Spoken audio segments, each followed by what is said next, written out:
A very good morning to all of you. I, on behalf of Punjab State Council for Science and Technology, welcome all of you for this Vigyan Utsav Punjab. We are really honored to have with us Shri Dilip Kumarji, Principal Secretary, Science, Technology and Environment with us.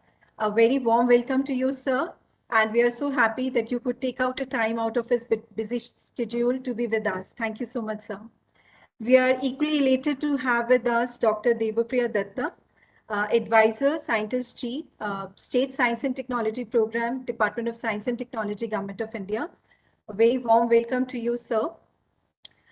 Today we have been joined by the leaders and the thought leaders and visionaries from state of Punjab. We have vice chancellors, we have directors of National Institution of Importance, the universities. I welcome all of you from Punjab State Council for Science and Technology. We have been also joined the directors of the other state S&T councils. So we have Dr. Srinivasan. I can also see from Dr. from Haryana State Council. Thank you, sir, for joining us for this endeavor. Uh, I would like to share with all that we have got a huge response for this event, not only from Punjab, but from the northern region. We have got 900 plus registrations from the students, researchers, and faculty members who are joining from the different platform, from YouTube, from WebEx. So they are with us and they will be a part of this program for the whole event. I can also see Dr. Jared. Good morning, ma'am, and welcome to the panel. It's indeed a proud moment for us that we are celebrating and commemorating 75 years of India's independence. The celebration is ongoing since August throughout the nation, in which we are celebrating Azadi Ka Amrit Mahotsav, wherein we are not only showcasing the different ministries and departments about the achievements which we got in the past 75 years, but also we are putting in our vision and thought how to capsulate the next years so that there can be the new ideas, there can be new resolutions for creating Atmanirbhar Bharat. It's a great initiative of Department of Science and Technology, Government of India, for organizing Vigyan Utsav, the festival of science throughout the year. We have under the science technology program in which all the councils, they are joined us, all the councils are organizing this event across the whole nation. Uh, DST Government of India has come out with a little clip I would request my colleague to show a clip which has been made by DST Government of India.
Now I invite Dr. Jatinder Kaur Arora, Executive Director, Punjab State Council for Science and Technology, Chief Executive Officer, Punjab Research and Innovation, and Member Secretary, Punjab Biodiversity Board, to give her welcome address and to give her presentation on the STI landscape of Punjab. Ma'am, please. Good morning, very warm welcome to all. ये जो line अभी video clip में थी, literally से गूज bumps, I could feel the goose bumps कि हम अपने आत्मविश्वास को अपनी देश की आत्मनिर्भरता के लिए बुलंद करें. मुझे लगता है ये दिस विज्ञान उत्सव, the festival of science is an excellent endeavor of Government of India in partnership with states, which gives us this opportunity. It's like celebrating what we have in the states. So I'll share with you a brief presentation on the strengths of Punjab. And before I take you along, very warm welcome to Mr. Dilip Kumar. He is the Principal Secretary, Science, Technology and Environment, just taken over the reins of the department, but very keenly interested in taking it forward. We were together almost the whole day yesterday, talking about what all has been done and what all can be taken forward.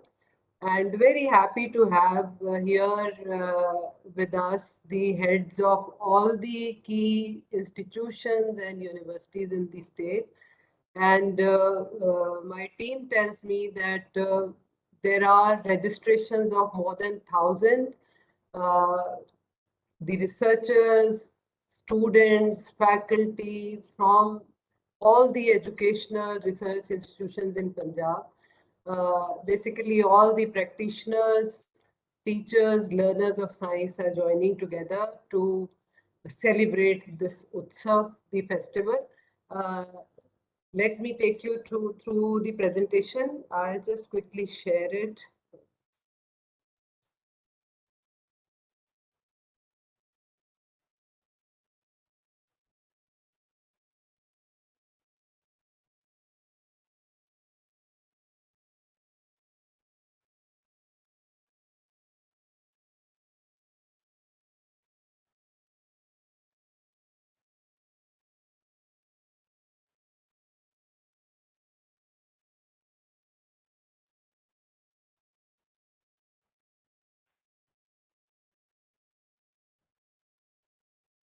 Dr. Bakshi just confirmed that is the presentation visible, and am I audible? Yes, please. Yes, please. Okay, great. So first of all, connecting everyone present here with the ultimate goal with which we are celebrating today, and the ultimate goal why we all are here. When we just read these words of what the Sustainable Development Goals say, the goals which have been set up at the global level and which each country is marching towards achieving, they seem like tall orders, big words, but actually they really connect to what needs to be done, which will make the difference. No poverty, zero hunger, they seem like are they achievable? But that's what today aim is when we talk of Atmanirbharta. All the heads of the institutions here will share with all of you that what each institution is doing towards helping the state, helping the country, and helping the globe achieve these sustainable development goals. And here again, to strike a chord, I wish to share with all of you where we stand in terms of sustainable development. India is in top 10 performers on climate change index, and we have put forward our intended nationally determined contributions in front of the world, being a signatory of Paris Accord. And our endeavor is to promote, this is our commitment to the world, to promote cleaner technologies, and that will reduce the emission intensity by 33 to 35% by 2030. And that will achieve 40% of the cumulative electric power installed capacity from non-fossil fuels, and we'll create additional carbon sink.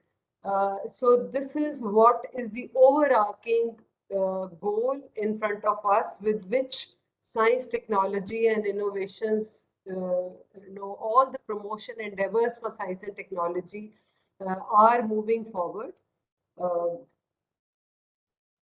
And for this, these are the key strengths that the state has. We have a large number of institutions which are contributing towards growth of agriculture, food, and allied sectors. We have a premier agriculture university in Punjab.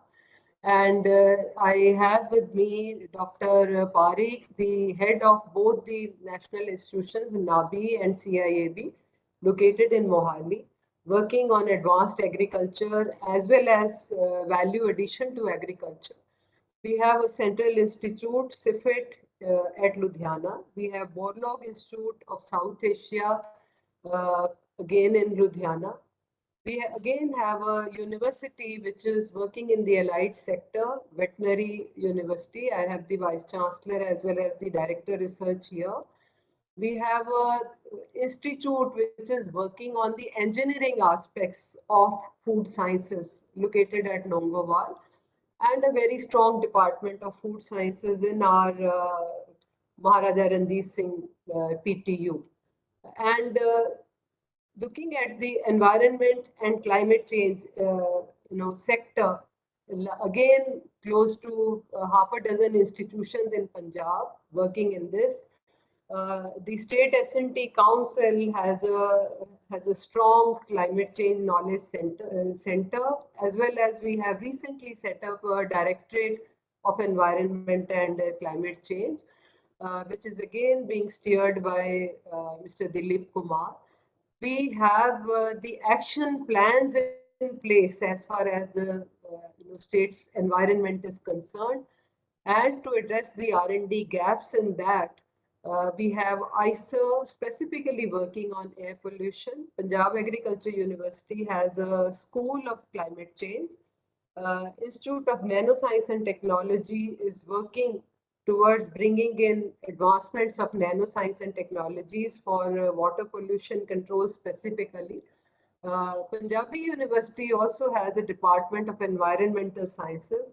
Recently, last week, I was having an interaction with Professor Arvind, the Vice Chancellor, and he came up with a very proactive proposal that he wishes to set up a center in Punjabi University dedicated towards research work, the field work for promoting conservation of threatened floral and faunal species of Punjab.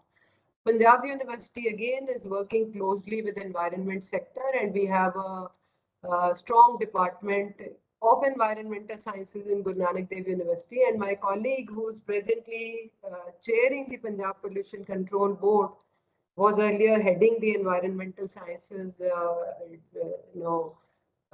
department in Guru Nanak Dev University. And we have a strong R&D strength in medical sciences as well. We have our PGI right here in Chandigarh. NIPER is again a premier institute that we have in Mohali.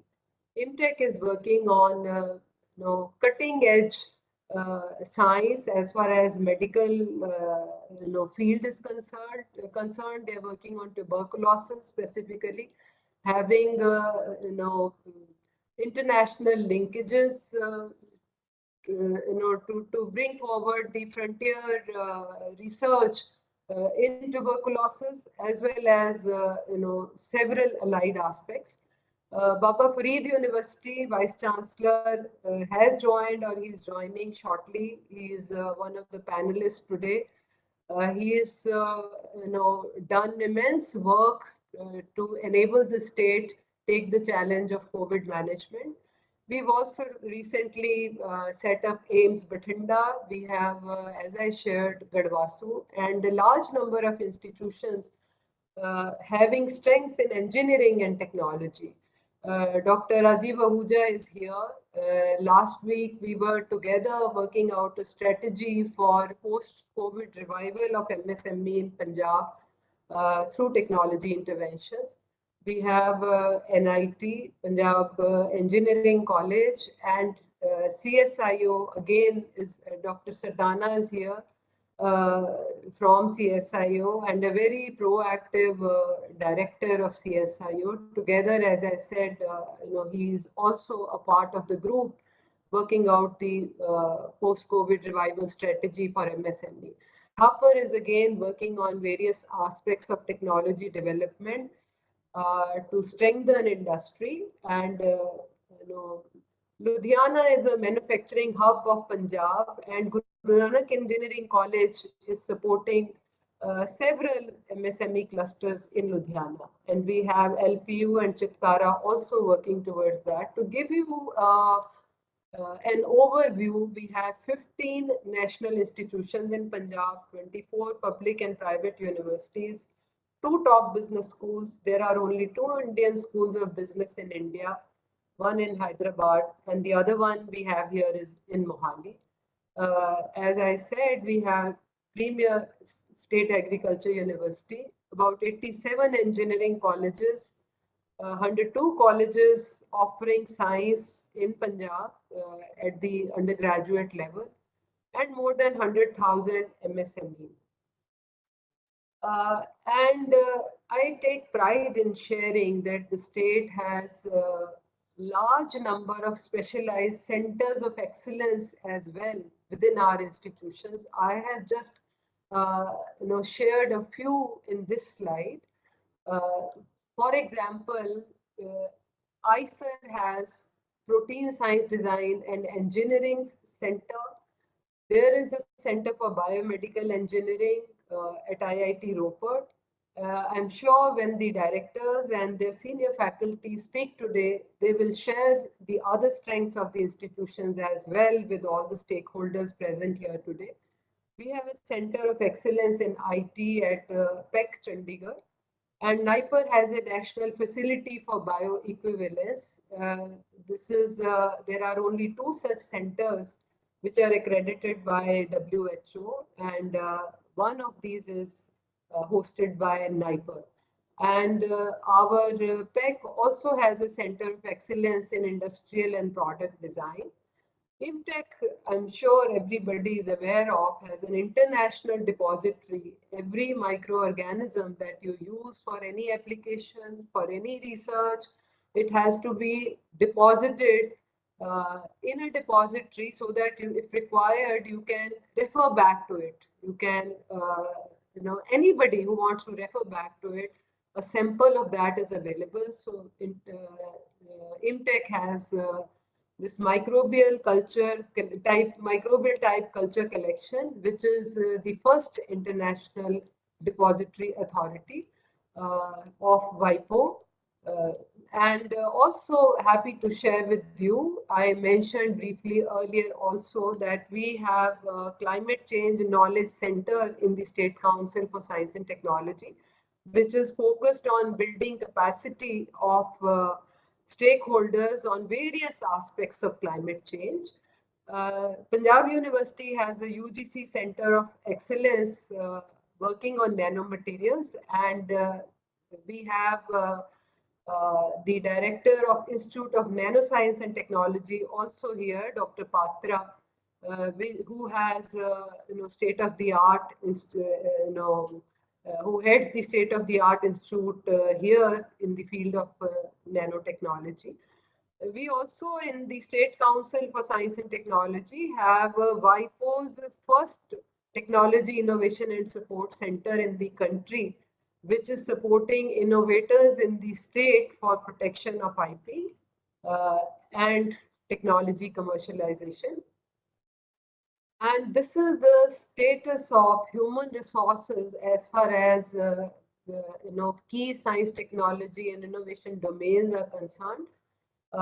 Just giving you a glimpse of doctorate enrollment in Punjab, I'm happy to share that the doctorate enrollment per million population is highest in the capital of Punjab, in Chandigarh. We being rich in the institutions, this averages 904 doctorate enrollments per million population. Whereas if you look at the national average in terms of the total population of the country and total doctorate enrollments in the country, that comes out to 167. So, looking at the difference, as I said in the beginning, as I keep thinking of where we have reached today, I remember I used to share with DSTs. Dr. Debapriya Dutta is here, who has championed the Vigyan Utsav from Science and Department of Science and Technology, Government of India.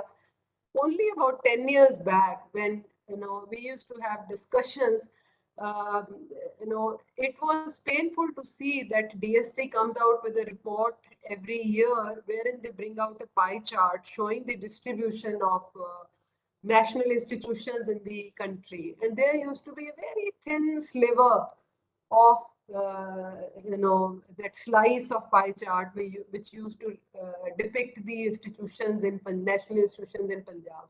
Primarily, we had NIPER and one or two more. It's been remarkable the way the state has progressed in the last decade.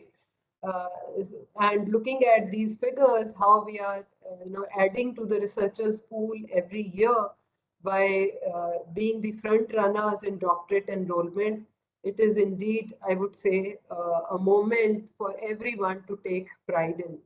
And also would like to share with you that we have about 17 major industrial clusters in Punjab. I have listed a few out of those here to give you an overall idea what kind of industry we have in the state. Our teams have been working closely with industry to map their unmet technological needs. But when I say that, it's easier said than done. It is a call for everyone present here, the knowledge institutions. I'm sure each one is trying to put in their own contributions, but this is an area where a lot of work needs to be done. There are only a couple of unmet needs which have been listed in these slides of, say, three representative sectors: bicycle and bicycle parts. We are the leaders with the state of Punjab, hand tools, and a few in the secondary agriculture sector. And this has to be a continuous exercise, in fact, by all the institutions. Uh, and one, I'll give you a brief case study of the State S&T Council's endeavor to promote cleaner technologies through industries. I'll not go into the details of this slide, just sharing the impact generated by addressing the unmet needs of industry in last 5 years. And this is the startup ecosystem that we have in Punjab, about 30 incubators, trying to support tech-led startups. And to synergize the STI ecosystem, Punjab has launched Mission Innovate Punjab. And the state is also in the process of developing state's STI policy, a state STI observatory, and an Innovate Central portal to pool the resources, the strengths of the state.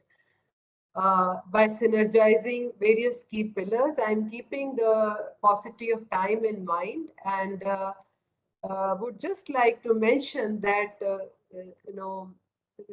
some time back, Professor Vijay Raghavan, in a report that PSA's office released, in collaboration with the Economic Research Council to the Prime Minister, he said if the scientists in the institutions talk to the government and industry, miracles can happen. For that, the key is synergizing the STI ecosystem, and Punjab having launched Mission Innovate Punjab, has already set the stage for moving from leapfrogging to pole vaulting. That's a term given by Professor Mashelkar, that India is now at a position, to take the larger leaps. I think with that, I'll leave everybody with food for thought for coming out with the ways each institution, each practitioner of science can contribute towards Atmanirbhar Bharat. Thank you once again for joining for this Utsav. Dr. Bakshi, over to you. Thank you, Dr. Arora, for giving us a deeper insight into the STI ecosystem, Punjab. As we all are aware that the state S&T councils, they are the vision of Department of Science and Technology, Government of India, which were conceptualized as a state node to integrate the national vision with the state to have STI into the local systems. We are working very closely with Department of Science and Technology, Government of India, under dynamic leadership of Dr. Debapriya Dutta, as well as his team, Dr. Rashmi Sharma. Also, she has joined us on this event today. We are trying to accomplish the goals of the STI ecosystem to strengthen it from the perspective of Punjab. So I'm very honored to now invite Dr. Debapriya Datta, advisor, Science Technology Program, State Science Technology Program, and also head Science for Equity, Empowerment and Development Division, Department of Science and Technology, Government of India, for his special address. Dr. Datta. Thank you, Dr. Bakshi, and good morning to all of you. And a special, the welcome to Mr. Dilip Kumar and sir for taking over your new responsibility. And welcome to all the head of the STI institutions of Punjab. I thank Dr. Jatinder Kaur Arora's, the initial introductions and giving the basically the flavor of the STI ecosystems. I just want to give a perspective from the the Ministry of Science and Technology, Department of Science and Technology's part. And with your permissions, I will use some 3 to 4 slides because since it is a virtual meeting, probably that will be a better. Just with your permission.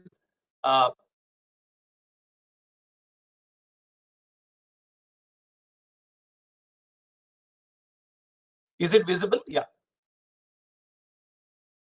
Doctor. Yes, sir. Doctor. Yes, sir. Yeah. Okay. Yes, sir, this is visible. Yes. So basically, I think after Dr. Jatinder Kaur Arora giving a very serious view of the the ecosystems and the emerging the role of Punjab in the nation building. Let me lighten it in the tone of the celebration because this celebration is a story of this 50 years. Like in 50 years before, in 1971, the then Bharat Ratna late Sri C. Subramaniam, the Minister of Science and Technology, the Chairman of the National Council for the Science and Technology, he thought of establishing this unique, the center and the state science and technology cooperation mechanisms, which are state S&T councils. Initially, there were 4 in Karnataka, Kerala, Uttar Pradesh, West Bengal, but now there are 28 and across the 28 states and 3 in the union territories. Now, any this type of an systemic experiment, it evolves. And in the current evolving process, the vision is to catalyze the science and technology ecosystem through the Center State Science and Technology Cooperation Mechanism for assessing, implementing, and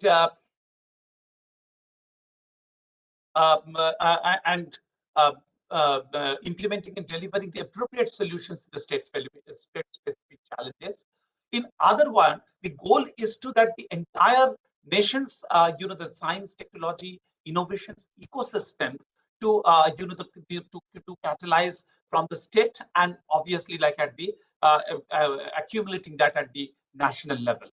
The objectives, as you can see here, it's that the entire the prism of this STI ecosystems to be the catalyzed and there the role the S&T councils play an important role, and the role of Punjab especially is really commendable. Like in the Punjab S&T Council is one of the model councils has emerged in the recent time for the the state.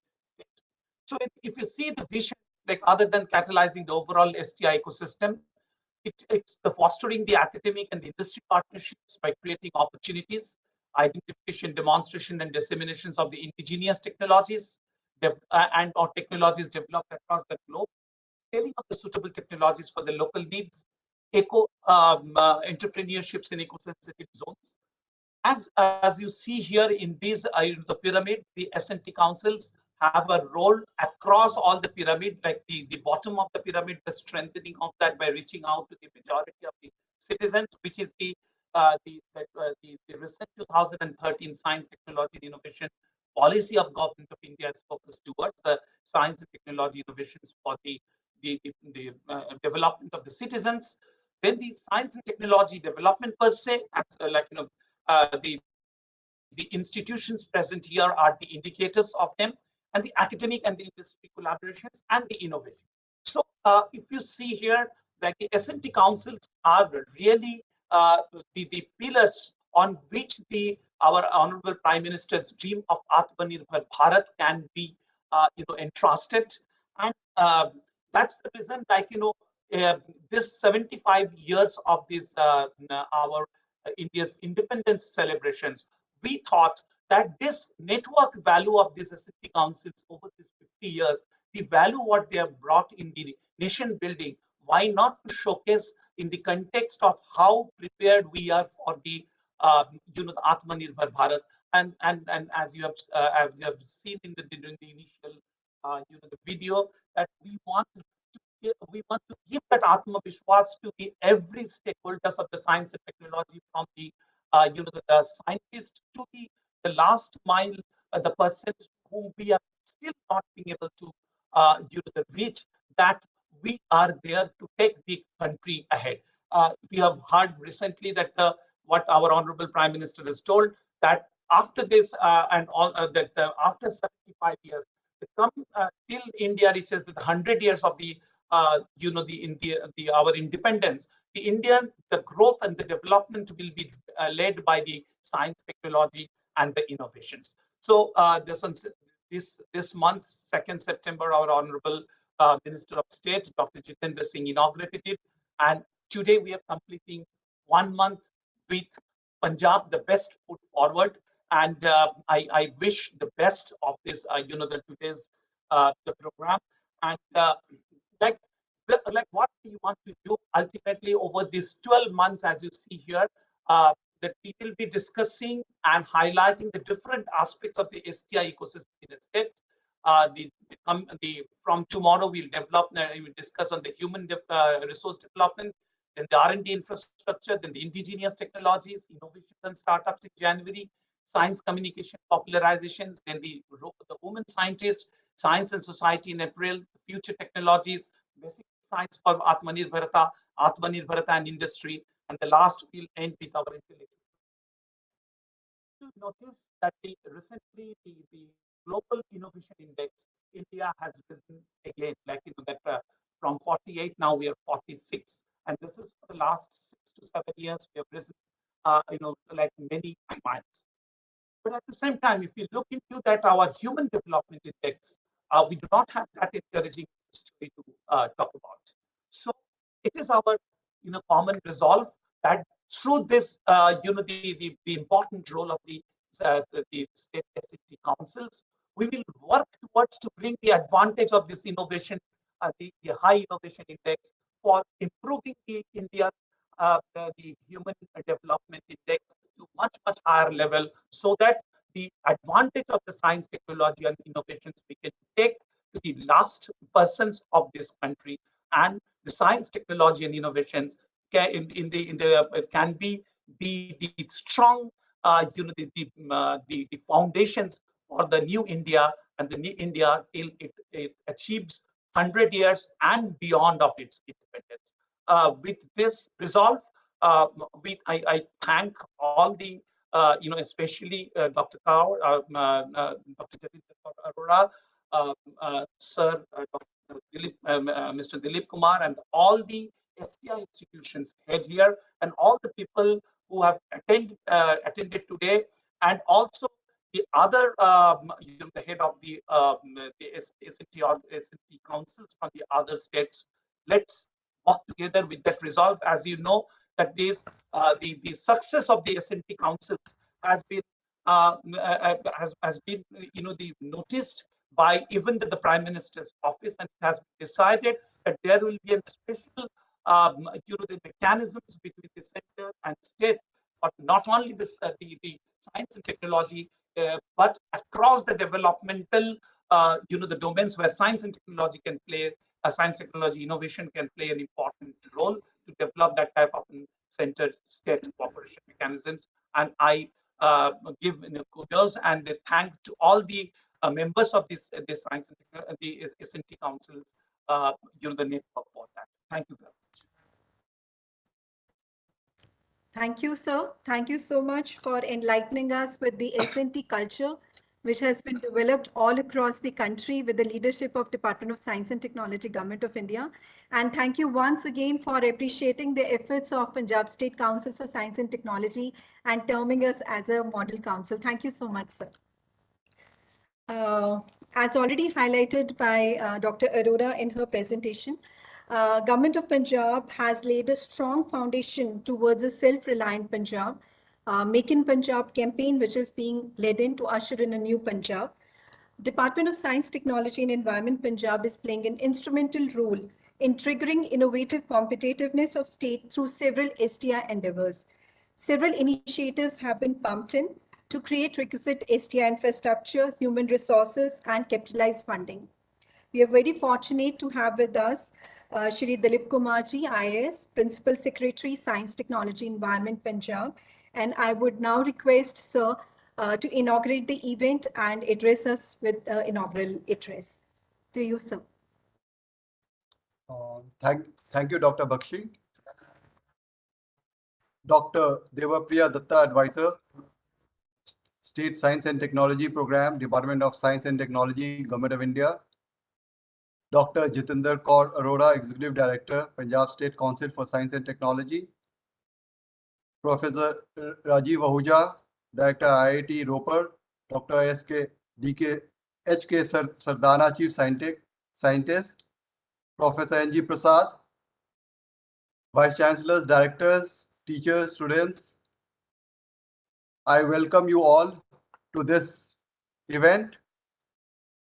As you are aware, that the Department of Science and Technology, Government of India, in partnership with the State Science and Technology Council, has planned this Vigyan Utsav, a year-long pan-India program to showcase science and technology and innovation ecosystem in the states.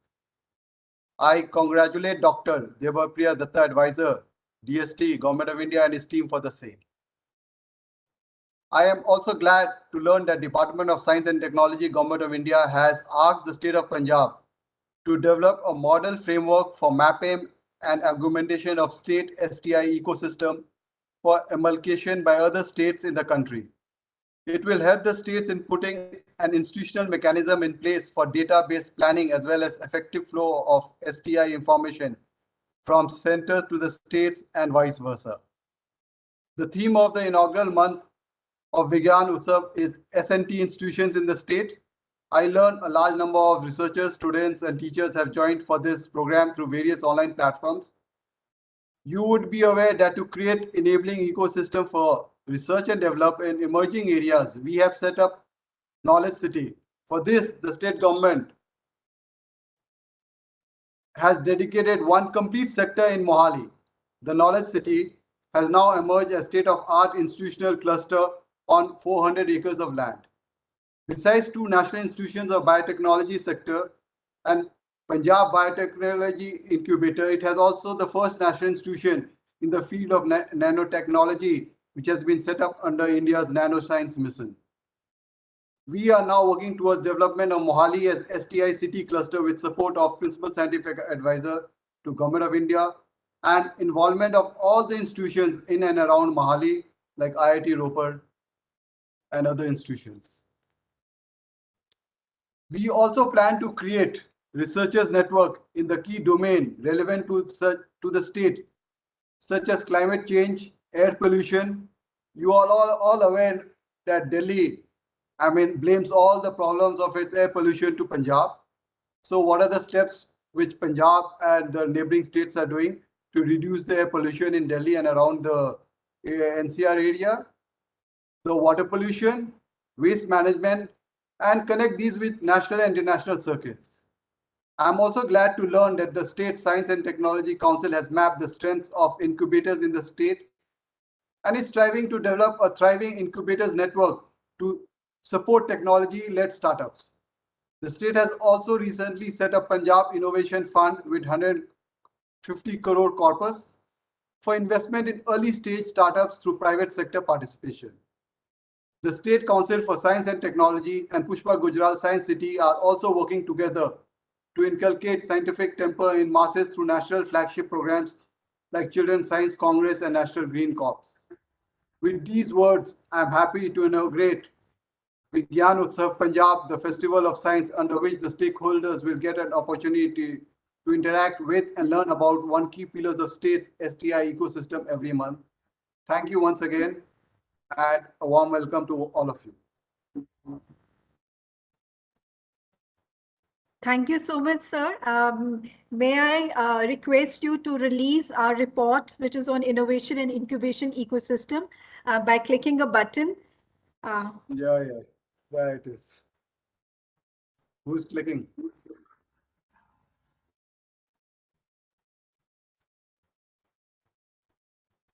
Thank you so much, sir, for your kind words, and we'll really look towards to your leadership in all the STI endeavors for the state of Punjab. Thank you so much.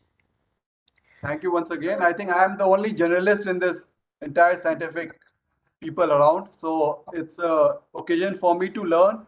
And I think with the journalists and the specialists coming together, there could be better innovations. Thank you. Thank you. So now we will be starting with our technical session, which is on STI Landscape Punjab.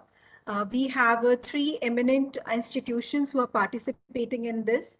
I have first Dr. Rajiv Ahuja, Director, Indian Institute of Technology, Roper, with us. I would ask Sir for a presentation on whatever the contributions of IIT Roper has been done in the past few years in the STI ecosystem. And before he takes on the podium, I would just inform the House that IIT Roper was established in the year 2008. It is a leading institution in engineering, pure sciences, and social sciences. Professor Ahuja joined IIT Roper in April 2021, and before joining, he is a professor of computational material sciences at Uppsala University, Sweden. So he's bringing a lot of international exposure to the country, to the Punjab, and is also an alumni of IIT Roorkee. So I invite Dr. Ahuja for his presentation. Okay, can you hear me? Yes, sir. Okay, thank you very much. I will also start with this meeting with thanking to Dr. Jatinder Kaur Arora. And I will also like to thank Shri Dilip Kumarji and Debapriya Dutta ji. And they already set the stage. Actually, this is what we want to do when Dr. Dutta has shown this, the pillar, this diagram pyramid. So this is my idea also, and we want to go in that direction also. So what I will do, actually, I will try to show one PowerPoint slides, and I hope I can manage.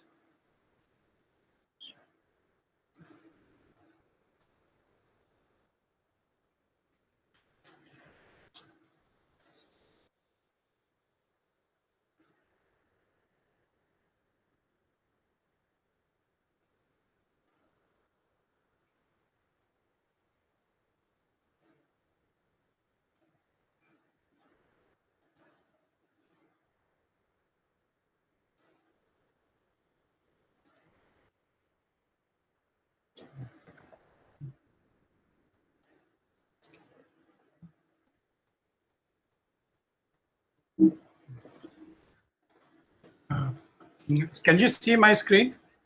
Yes, sir. We can Okay. see your screen. Okay. Yes. So I'm going to talk about IIT Ropar and why IIT Ropar is so important and why Punjab is so important in this Azadi Ka Mahotsav. And as we all know that Punjab has played an important role for this Azadi and being a frontline state. And it's our it's our it's important for us to work for the Punjab and development of Punjab, not only in agriculture sector, but in the science and technology sector. Punjab should be the leader in science and technology also. And being a Punjabi, I feel very happy to be a director of IIT Ropar. Actually, I was living abroad in Sweden for last 30 years, and I just joined IIT Ropar on April 2021. And my mission to IIT Ropar is to bring IIT Ropar in the front line. And as Dr. Dutta already shown that pyramid, this is what I also think that that's the way if you want to go to innovation, if you want to be an innovative country, because I was living in Sweden. Sweden is a top 10 country in innovation. And what the culture, how the innovation comes, we want to bring that in Indian science also. So science is the base, and so we have to strong our basic science. And once we have a basic science is strong, innovation will come. So we have to work, we have to put much effort to create a awareness among our young kids in the schools about science and technology, especially in science. And we will be sure that we will be an innovative country in coming 20 years, we'll be in top 10, that nobody can stop India. So when IITs was established, it was recommended in the Sarkar Committee report in 1948. So just after the independence, the few 5 main IITs which you right now know was established. But in 2008, there's a new generation, I will say the young generation IITs was set up, and IIT Ropar is one of them. And we are the one of this young generation IIT. And if you look at in our IIT, young generation IIT, IIT Ropar is one of the best IIT established during this time.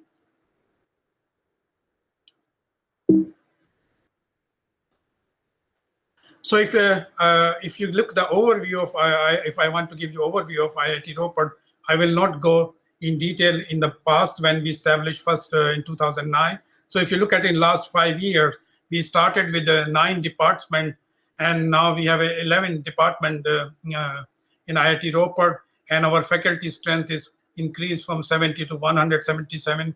And remarkably, you can see the number of students has gone from 700 to almost 4 times. Now we have almost 2,400 students. And if you look at the number of publication, and we are the one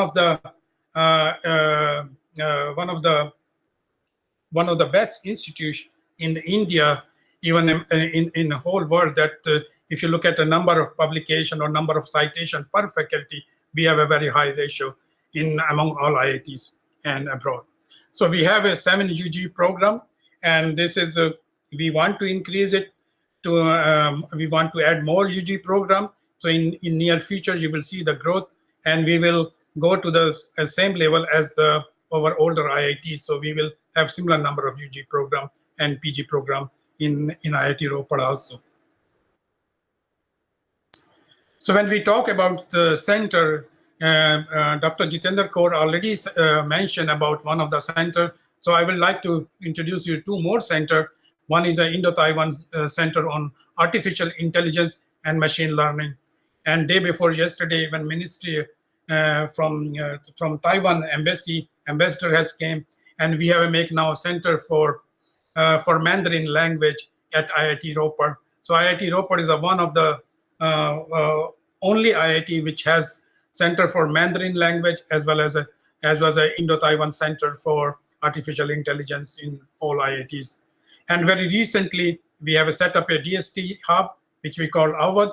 So Awadh is dedicated to the agriculture and the water technology development at the Indian Institute of Technology. The mandate is that how we can use the technology, what we are developing in IITs in the agriculture sector and the water technology development. As we all aware about the water problems in Punjab, and we are all aware about the stable burning. So these are the key issue which Punjab is facing, and we are going to help our local farmers, our rural India, especially the villages in Punjab and around the India, to help them how to increase the productivity, how to manage this water quality, and how we can improve the water level which is going down in the state of Punjab. So we are working with we want to work with the farmers, local industry, and especially the industry sitting beside us, like in Ludhiana, Amritsar, and many close by area, to helping them.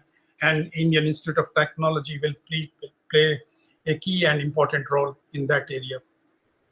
So I can tell you about our recent innovation, and one important is that this is also developed at our agriculture hub, which we call the AmbiTag. This is a data logger for the cold chain management. So it can be used for transportation of the vaccine, blood, and body organs, and many food and dairy products.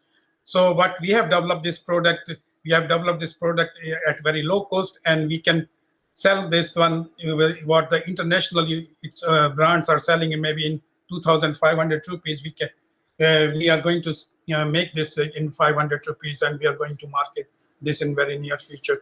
Then we are also working with the PGI on the drone-based remote medical delivery system. This is also developed.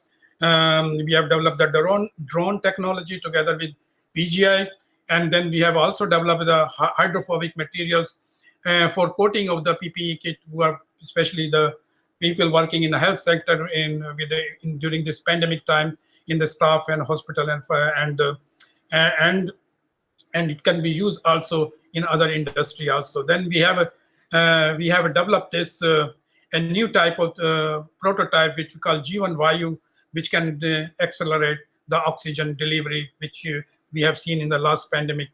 We have a shortage of oxygen.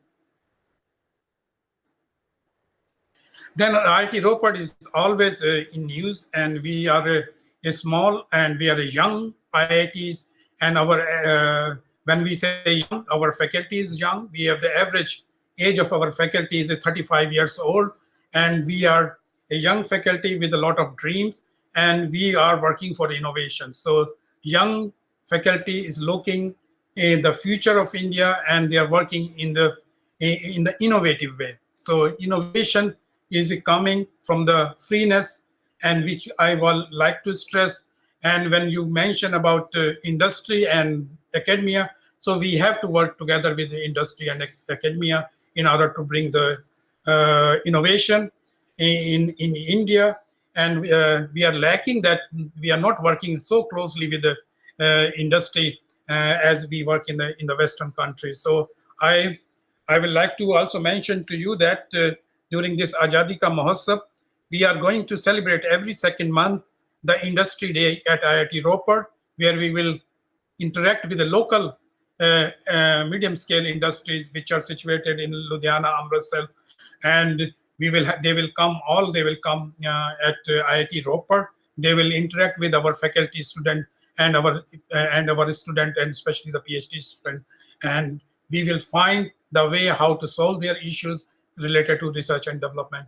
So if you look at the publication record in IIT Ropar since 2014, so you can see that we are publishing a very good number of publications in high quality journals. And if you this can be reflected also if you look at the number of citation. Being a young IIT, so this is a very remarkable, I will say that because since I've been into Europe for last 30 years, I am sitting in the university in Europe, which is 700 years old. And now we are talking a young institution like IIT Ropar, which is only 10 years old. So we are doing remarkably very good. And with this young faculty and young student, we can achieve a lot.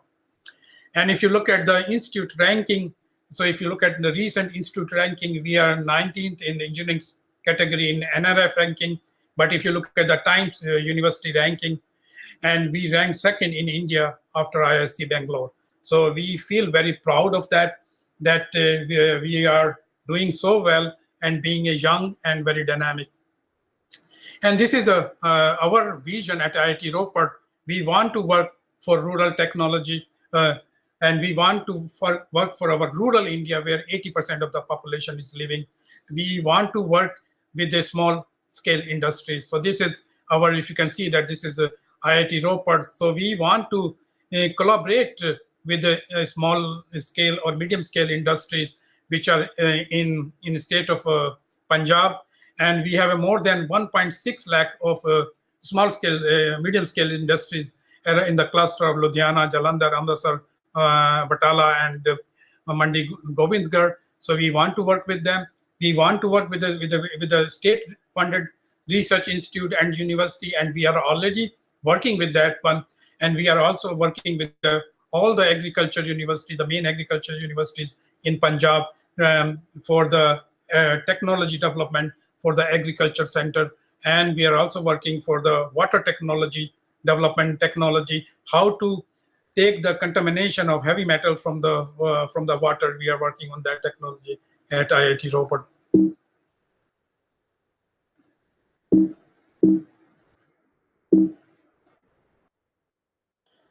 As you know, as one of the concluding slide, I want to show that what is the IIT Ropar's IIT Ropar's.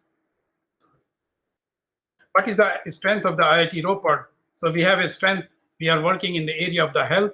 We are working in the area of agriculture, in water technology. We are using machine learning and AI for different applications, being engineering institute. And we have one of the best computer science department in the country. So we are using those techniques for different applications. We are working in the area of energy, and we are developing in new materials, and we are also working in advanced manufacturing. And when it comes to the Punjab industry, and we can play an important role in those industry which is mentioned on the right hand side. And if you look at the location of the Ropar, so we are actually sitting very close to the Himachal, Haryana, and we are in Punjab. So we can play a key role in this whole region. IIT can play a very key role in this region. And we are looking forward to work all these three states also in the area of research and developing a technology for the betterment of the life in the rural India, especially. And with that, I will thank you, all of you, and listening to me. And if you have any question and comment, and I'm free to answer later. Thank you very much.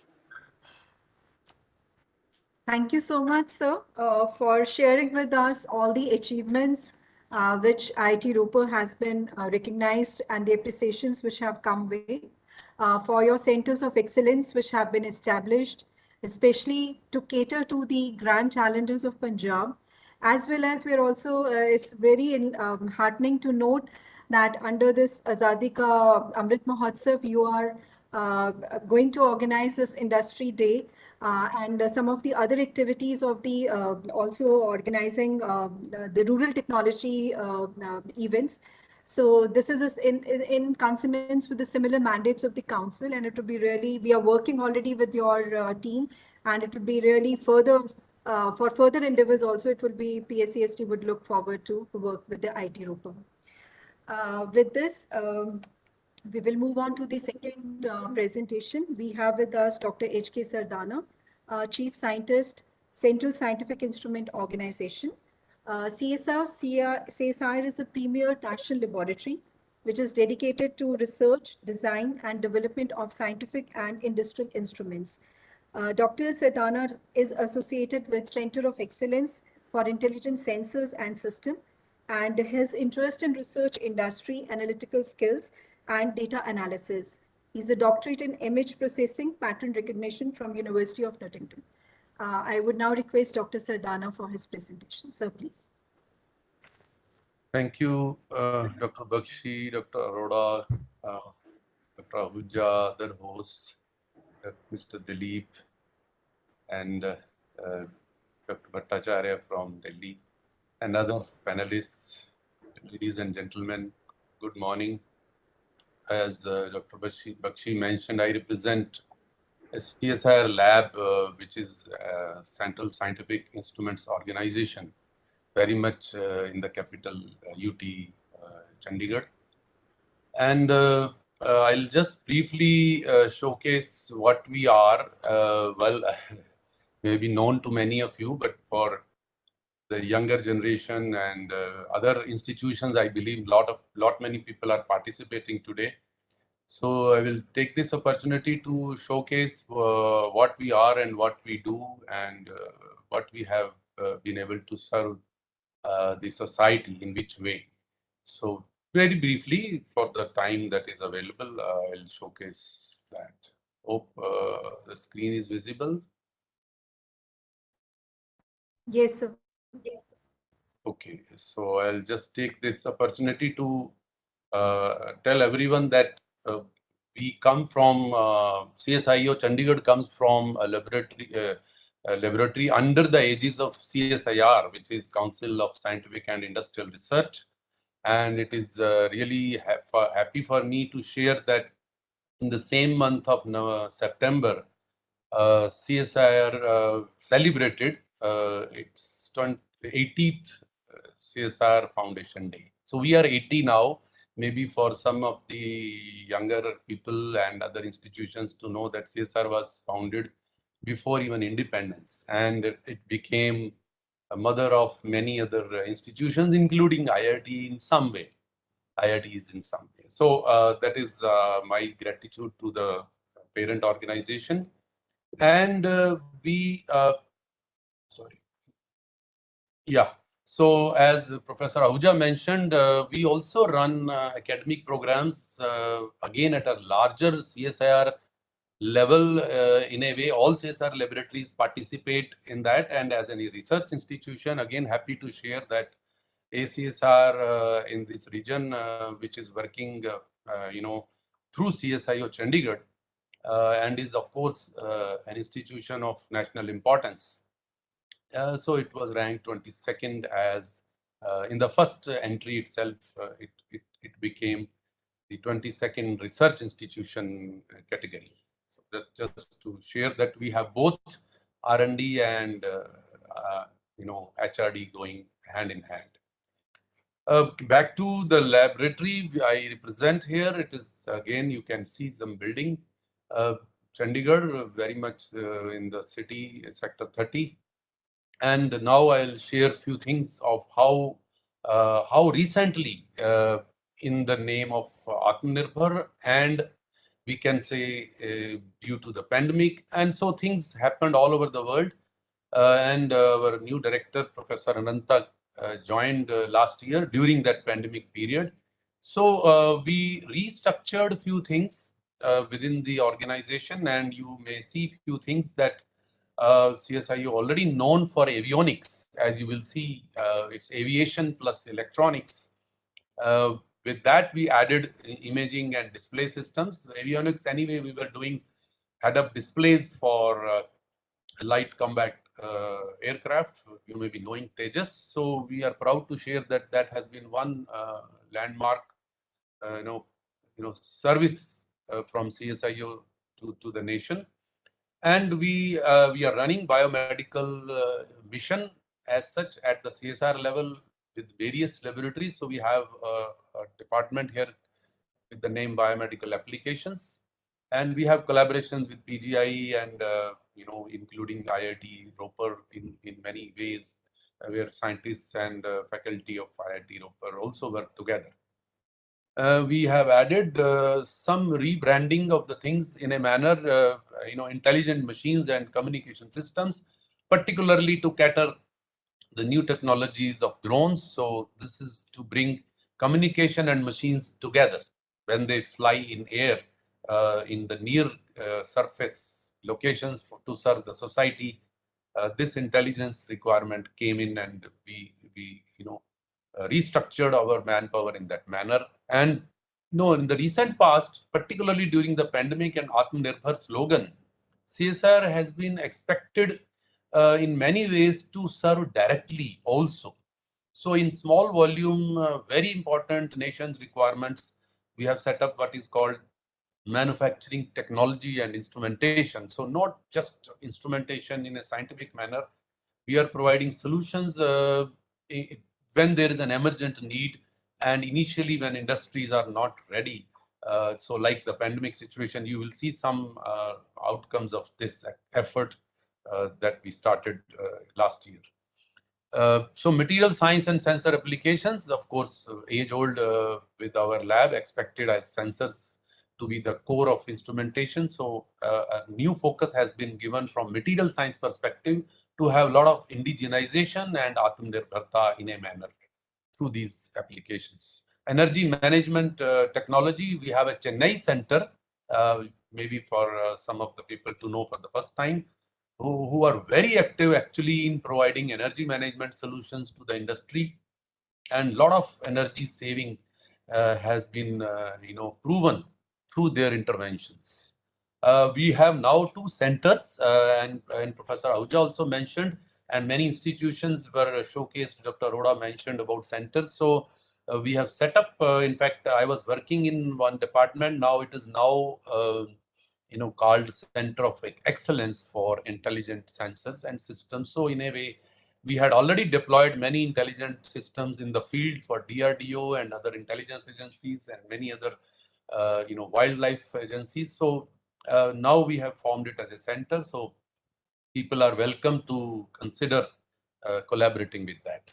Another center, which is more like a facility for defense and other optoelectronic applications based on our previous achievements in avionics. So it's named Micro and Nano Optics Center, again towards Atmanirbhar, Bharat. Now, yes, so apart from then, it may be new for again many people here that we have added the technological manpower separately to lead in terms of providing services within the laboratory and outside the laboratory. So this has been expectation from many CSR labs, and we have now set up central analytical facilities and mechanical design and fabrication facilities, electrical design and fabrication facility, again thin film coating facility. So these are the facilities available to serve both ways, within the lab and outside the lab for particular industries of this region, say Punjab. So we welcome industries to consider these facilities for augmenting their corporate research and other developments. We are supported by business development, which is becoming very important for laboratories also, from lab to market. And every other person from the country expects to relate with laboratories in this manner. So we have that business development center. And apart from that, we have information services so that we follow digital practices within the organization in terms of ERP and other communications in an all digital manner. Now, just few slides to showcase, as I mentioned, impact of our services of more than a decade in terms of defense. So we are proud to share that LCA Tejas Mark 1 flies with CSIO head-up display. And now we are also serving other items like even lighting all over the aircraft. It might seem very trivial, but lighting is again an indicator of weight and energy consumption. For an aircraft, size, weight, volume, and power requirements are always crucial. And now, from the older traditional bulb technologies, we are replacing all over LED lights, which is, of course, everybody understands from their home experiences as well. So intermediate jet trainer, even there are jet trainers which require HUD. So head-up display is what we call it as HUD. Even tomorrow's cars will have HUD.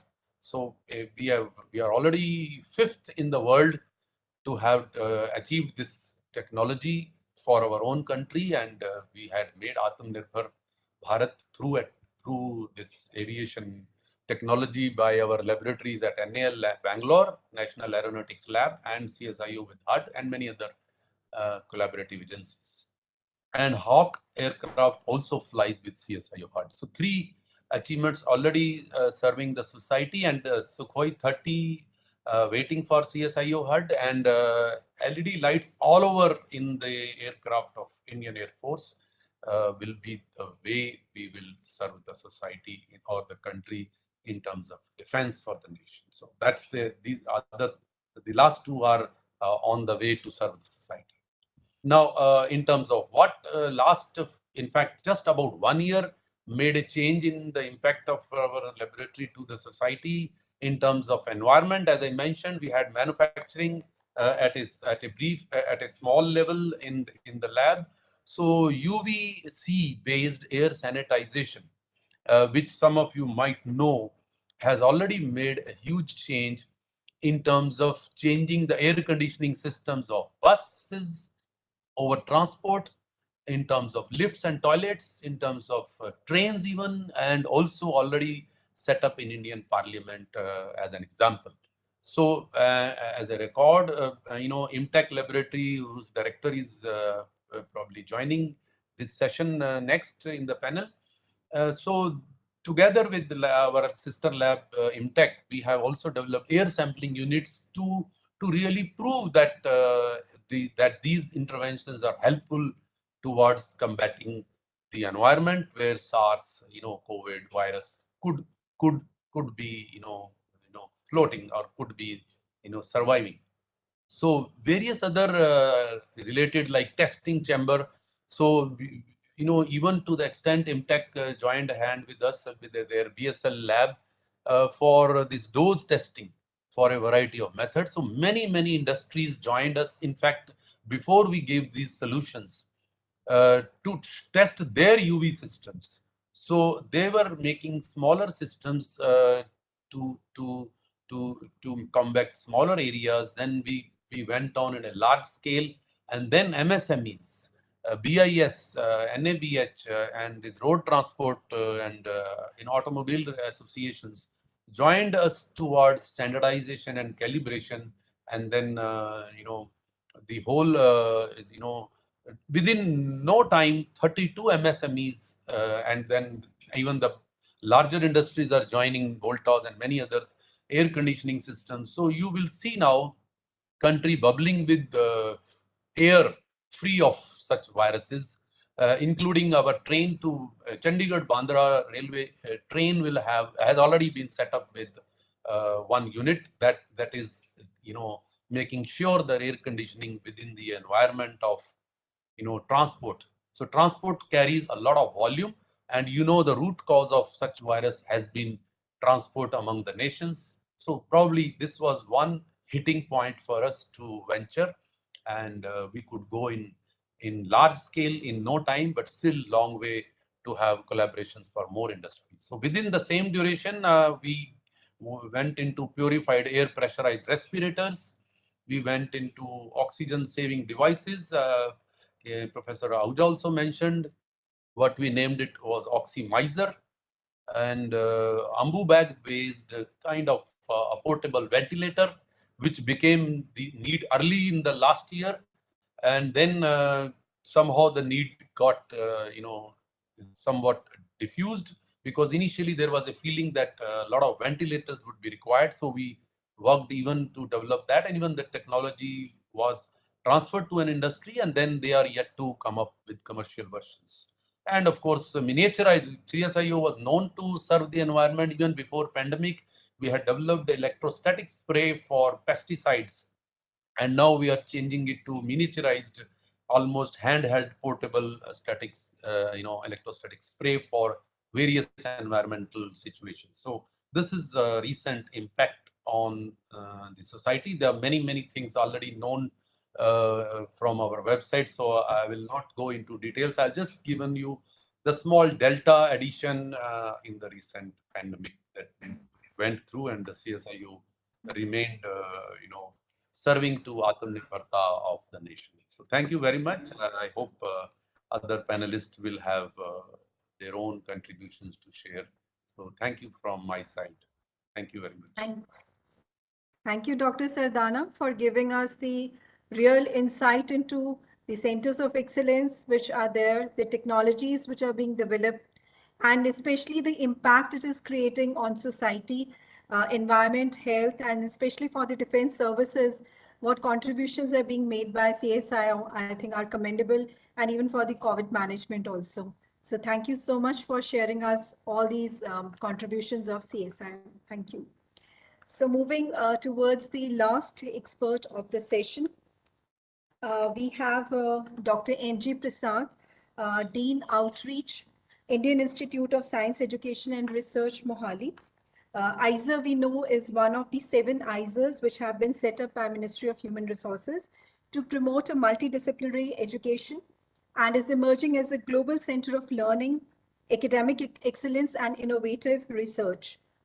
Dr. Prasad is a professor in biological sciences and his broad area is in evolutionary genetics. So I would invite Dr. Prasad for his presentation. Dr. Prasad. Thank you, Dr. Bakshi. Let me just start sharing.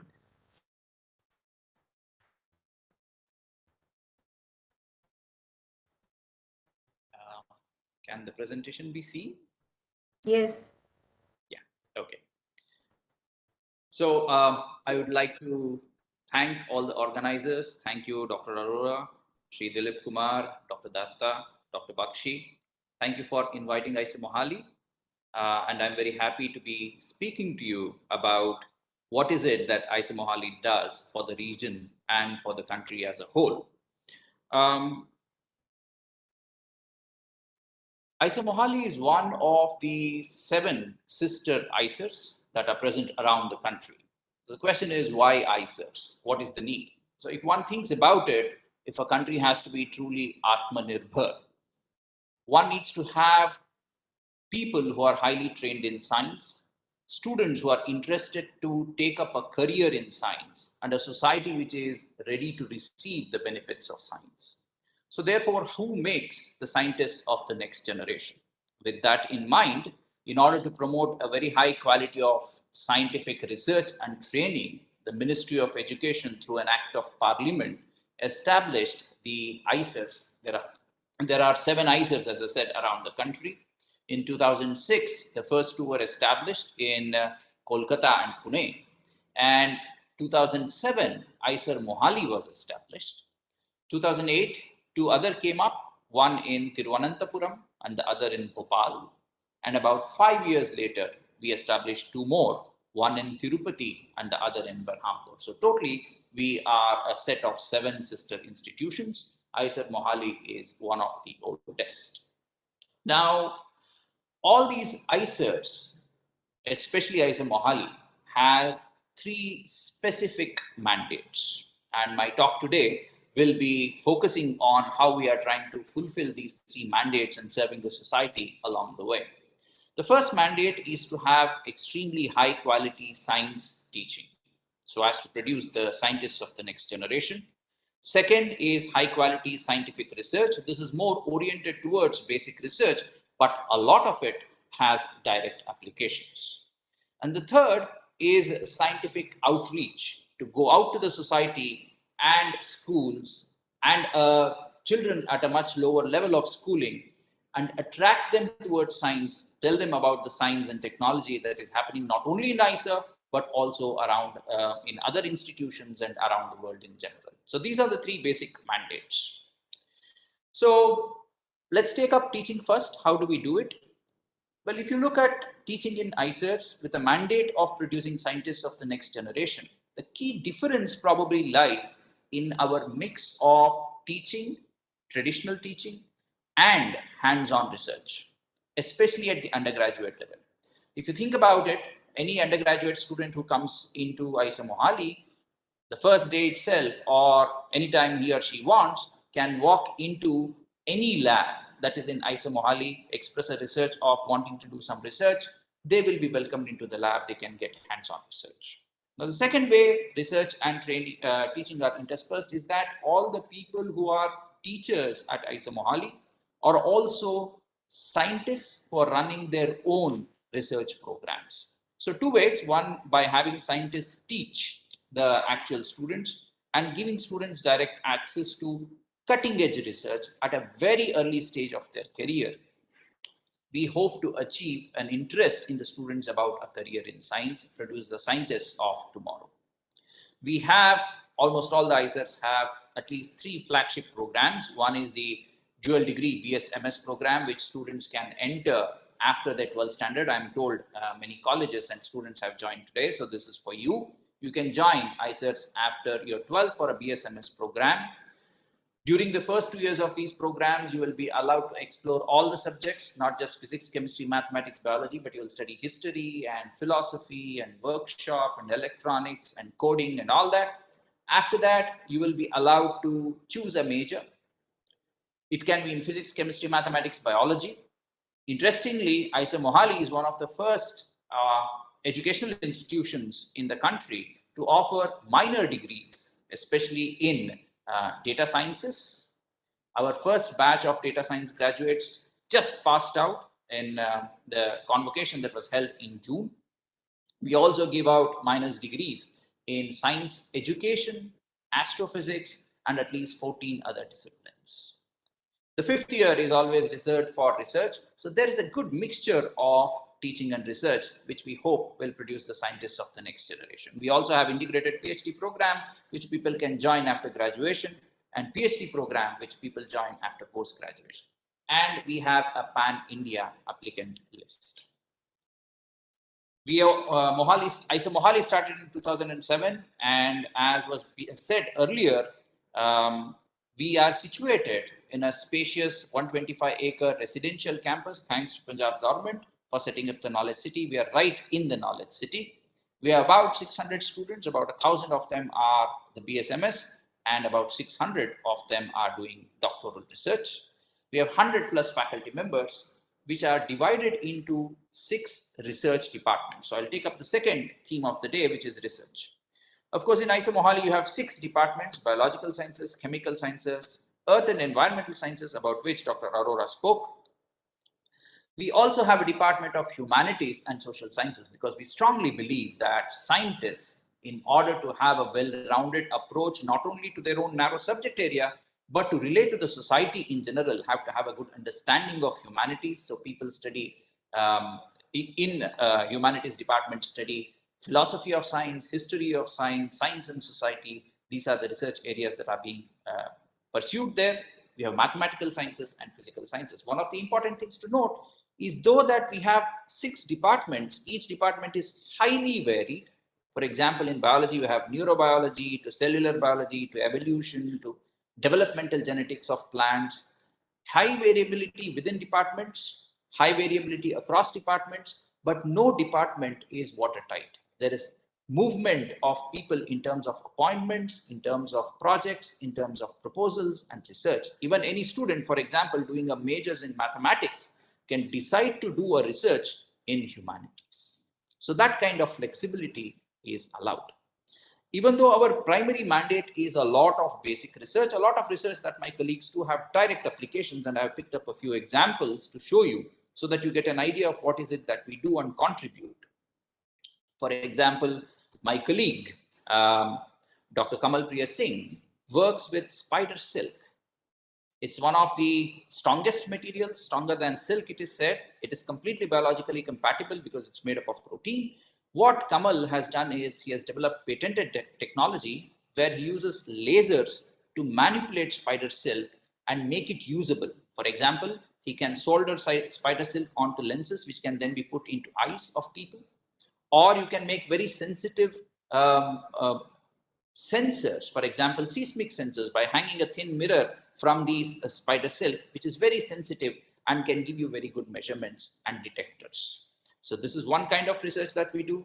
Here is directly applicable research from my colleague, Barbel Sinha, from the Earth and Environmental Sciences. And it is a direct application to Punjab and Tri-City in particular. She works on solid waste and solid waste management. We know that as the country has progressed, a lot of sources of domestic air pollution, for example, the wood stoves, etc., their use has come down, and people at home have been saved certain trouble. But the overall pollution levels still go up as the societies become more affluent, simply because there is a lot of waste generation. Now, if you look at the total waste that is generated between rural and urban households, the type of waste do not matter, but how rural and urban households handle their waste is very different. The general thing to note is that most of the waste is thrown, and this ends up in landfills, and landfills are usually set on fire. And this uncontrolled fire in landfills can be a major contributor for pollution. This is very specific to India and South Asian countries, right?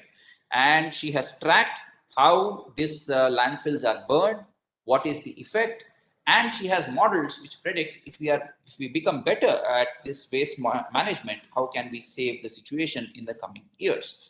Research that is directly applicable and relevant. My colleague Sunil works on producing electricity from microbes. I and you both use electron transport to generate energy. Some of the bacteria can do it outside their cells. He harnesses their ability and has produced decentralized water purification systems, which you can install in your house, produce electricity, and treat the wastewater. He also uses the electricity generating microbes to harvest waste gases from industries, pretty much from carbon dioxide, to generate useful products from these waste gases, such as acetic acid, for example. My colleague, Dr. Lalitika, studies blood and its problems using Drosophila, the fruit fly, as a model system. We have a lot of blood-related problems, starting from low blood count to blood cancers. It is difficult to study it in case of humans, but you can do that using flies as a model system, because flies and humans share many commonalities in their blood-producing organs. Using that, Loritika has answered questions about how do our blood cells respond when there is an infection? How do you control insulin signaling? What are the side effects of certain very popular drugs, such as fat burners, on your blood and blood system? All this has been done using flies. It is another very interesting last example that I'm going to take, research from my colleague, Dr. Shantanu Paul, who makes liquid crystal displays. These LCDs are there everywhere, starting from the screen that I'm looking at right now to the screens of my phone, to the TVs that we use. But these are very, very interesting in their own sense, because they do many other functions. For example, he can make LCDs which are of discoidal shape, put a hole through them, and you can pump electrons and protons through them. Why is it interesting? Because I can put these between two electrodes and then they light up. They start emitting blue light. Or you can have liquid crystals that are shaped slightly differently but can bind to lipids and proteins, and you can therefore use them in diagnostics. And they can be used as replacements for certain very sensitive materials, for example, the blood that is extracted from the horseshoe crab. So there is a lot of research that is of basic nature, but of direct applicability that happens at ISOMOHALI. The third thing that we do is a lot of outreach, especially for students. We have one of our flagship programs is the summer program. We run it every year. It is one of the oldest summer programs of ICERS.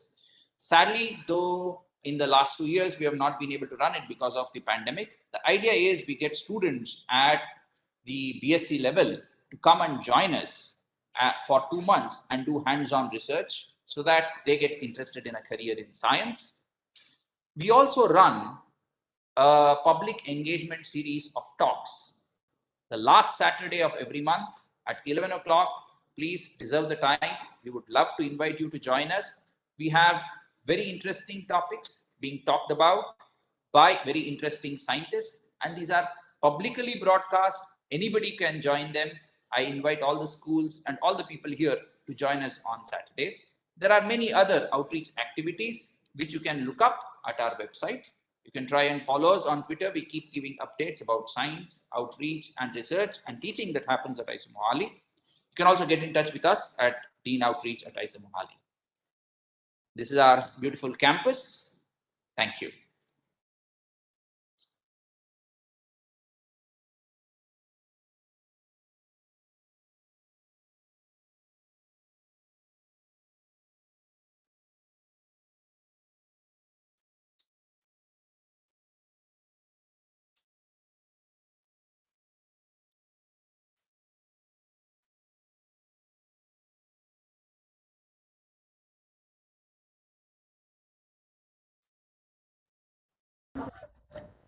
I'm sorry for a smaller glitch which was there. So thank you so much, Dr. Prasad, for giving us the entire research landscape of Pfizer. Very interesting examples you have put forth, the kind of a work which is going into the ISER, along with the student outreach program, as well as the larger programs which are being done for generation of the human resources. Thank you so much. So with this, we come to end of the first technical session. And I would like to thank all the speakers, Dr. Ahuja, Dr. Sardana, and Dr. Prasad, for sharing with us the contributions which are being made by their respective institutions. Thank you. Moving forward, now we have the second session, which is a panel discussion session, which is on STI institutions, contributions, and future vision. The panel will be moderated by Mr. Janak. Mr. Janak Nabar, he is a CEO of Center for Technology, Innovation and Economic Research based at Pune. Mr. Janak is a member of a CII, National Committee on Technology and Expert Group. He has been a part of a working groups constituted by NITI Aayog to rank national R&D laboratories and also developing India Innovation Index. I would also introduce our esteemed panelist to this platform. So we are very honored to have with us Professor Ashmi Parekh, Executive Director, National Agri-Food Biotechnology Institute, come Chief Executive Officer, Center of Innovative and Applied Bioprocessing. It is based at the Knowledge City, and this is first agri-food cluster, which has been set up, India's first agri-food cluster, which is there. I have a second speaker, esteemed speaker, Professor Amitwa Patra, Director, Institute of Nanoscience and Technology, again based at a Knowledge City. It's also first nano research institution of the country. Then I would also introduce Dr. Navtej Singh Bans. He's a Director Research, Punjab Agriculture University. It's one of the leading state agriculture university and doing a lot for the state for the agriculture sector. We also have with us Dr. Nirmal IS. He's a registrar with the Baba Farid University of Health Sciences. They have done a lot of things for the COVID management. I welcome you, sir, for this panel. We have Dr. Ashish, Senior Principal Scientist, Institute of Microbial Technology, CSIR, based at Chandigarh. And we also have Dr. L.D. Singla, Professor in Head, Veterinary Parasitology from Gadwaso. So we have 6 panelists with us, and the floor is to you, Mr. Janak. Thank you, Dr. Bakshi, and thank you, everyone. It's been an excellent session listening to all the speakers who've come before us. There's so much happening, not just in Punjab, but the contributions that so many of these institutions are making is absolutely phenomenal. And so really looking forward to this session now, where we'll hear more about some of the research contributions, the contributions to developing entrepreneurs, and also how some of the state challenges and also national challenges are being met by many of these institutions. Thank you to Dr. Arora for inviting us, and really looking forward to this discussion. We have a very good set of institutions and also universities. So let me start first with, obviously in the middle of, and hopefully towards the end of the pandemic here, it's really unpredictable. But given that so much has happened in the past year and a half, wanted to start by, many of your institutions have actually been focused on the response to COVID. I thought I'd start with maybe 2 institutions. Dr. Nirmal from Baba Farid, as Dr. Bakshi mentioned, major contributor in this COVID response by the state. So we'd like to hear from you, Dr. Nirmal, about the measures that you all took in the fight against the pandemic. I understand that you also at the forefront of procuring a lot of equipment and also setting up testing facilities and things. So, just if we could hear from you in terms of what you did through this pandemic.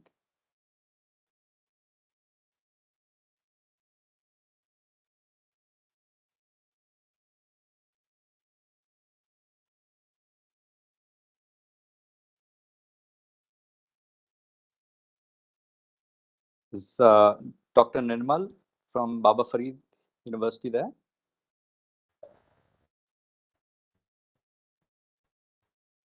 Yeah. Dr. Bakshi, I'm not sure if. Yes, yes. Good afternoon, all. Thank you for inviting me. So, since during the COVID, we were at the forefront of all the major activities in Punjab. So, majorly, first of all, during the COVID, when it started, we were left with a lot of challenges, and it was difficult to understand where we were heading. So, first of all, we started building labs. So, COVID testing centers were very less. So, our first of the aims was to set up labs, and some of the labs were under-equipped. We wanted to improve it. So, first of all, we set up labs in 3 medical colleges, government medical colleges we are having, that is in Faridkot, Amritsar and Patiala, and we improved the labs at the other major centers. And as you have already mentioned, one of the bigger challenges was procurement. So procurement is in huge numbers, and also most of the items which were in need were not properly made inside the country, and also we had to find the right sellers and in a very short span of time. And since the procurement was difficult because the production was also less, so our biggest challenges were these two: procurement and building up the infrastructure. So our main focus was on procurement, and I think we were able to do it. Like right now, when we are looking at Punjab's status in COVID, they have come down. It's almost nil. So that have been a huge success. Right now, what we are focusing is we are planning to build 20 more labs, like 20 more labs in each and every state, every district of Punjab. So that's the current focus. So we have the government have decided to invest in that. So every single district is now planning to have a lab, and even that is taken care by the university. So university have brought tenders for that, and that will be coming up in a short while. So overall, we were able to do what was assigned to us, basically regarding the procurement as well as raising the labs. And university being situated in Faridkot, which is kind of the center of the agricultural area of the state, we were able to provide good healthcare to people here around during the COVID period. So, as an option, comparing with the other 2 medical colleges, the Associate Medical College of the university was able to perform really well, catering to a lot of people during the peak period. So that's like a comprehensive view of what we have been doing during the COVID times. Thank you, Dr. Nirmal. I'd just like to bring Dr. Ashish as well. I understand that IMTech also really contributed with the testing and setting up of testing facilities. So maybe if you could, and I understand this was not just for the state of Punjab, but also obviously neighboring states that benefited from the great work that you were doing. So if you could please tell us some more about it. Hi, panelists. How are you? It's almost noon. So yes, IMTech had formed a BSL-3 biosafety level 3 lab for its work in tuberculosis, drug resistance work, and also a virology lab. So when the COVID breakout happened and there was a need to work with virulent strains, we were one of the labs which was readily available in this area. And I think one of the good advantages with the Indian scientists is that they can modify themselves very fast according to the need. So as the SOPs were being finalized by ICMR and other places, we were quickly able to set up the controls and other things. I remember in our institute when the COVID first breakout happened, we were one of the first ones to get the primers for DNA-based RT-PCR based testing. And while other institutes were wondering, do they have RT-PCRs? We had RT-PCRs in our lab because we are a microbiology institute and we were working with recombinant DNA technology. Quickly, we were able to deploy. At the same time, one of our sister labs in Delhi, they developed this CRISPR-Cas-based paper-based diagnostic. and that's called Feluda. I think it is Satyajit Ray's movie-based thing, and yeah, scientists derive their fun some way, you know. Anyway, so that has been implemented now along with the help of Tata, because we are very good in innovation or coming up with new formulas, but productization of a process, you do require commercial handholders. So Tata came in very fast.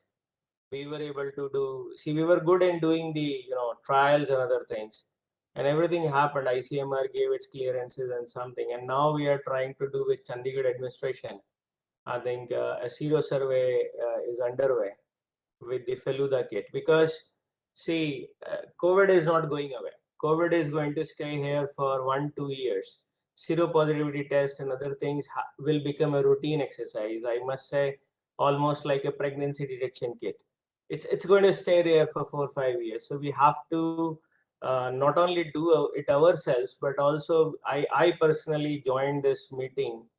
If there are any entrepreneurs, to basically tell them that they should avail this kit and they should open up a local testing lab. There's an opportunity here. It's not going away anywhere, you know. So I think those were why my words related to COVID. Thanks. Thank you, Dr. Ashish. You know, many of us are really, in terms of, I think, the research institutions today, there's an immense focus now looking at state challenges, national challenges, SDG goals. You know, there's obviously climate, energy, environment, health. All of these are top in terms of priorities for many institutes today. I wanted to capture some of the contributions that some of you are making. So let me begin with Professor Patra, and especially, you know, it's very great to know about it's being the first institute for nanoscience in India. In many ways, multidisciplinary, bringing in, you know, scientists from different fields and materials to work on several challenges.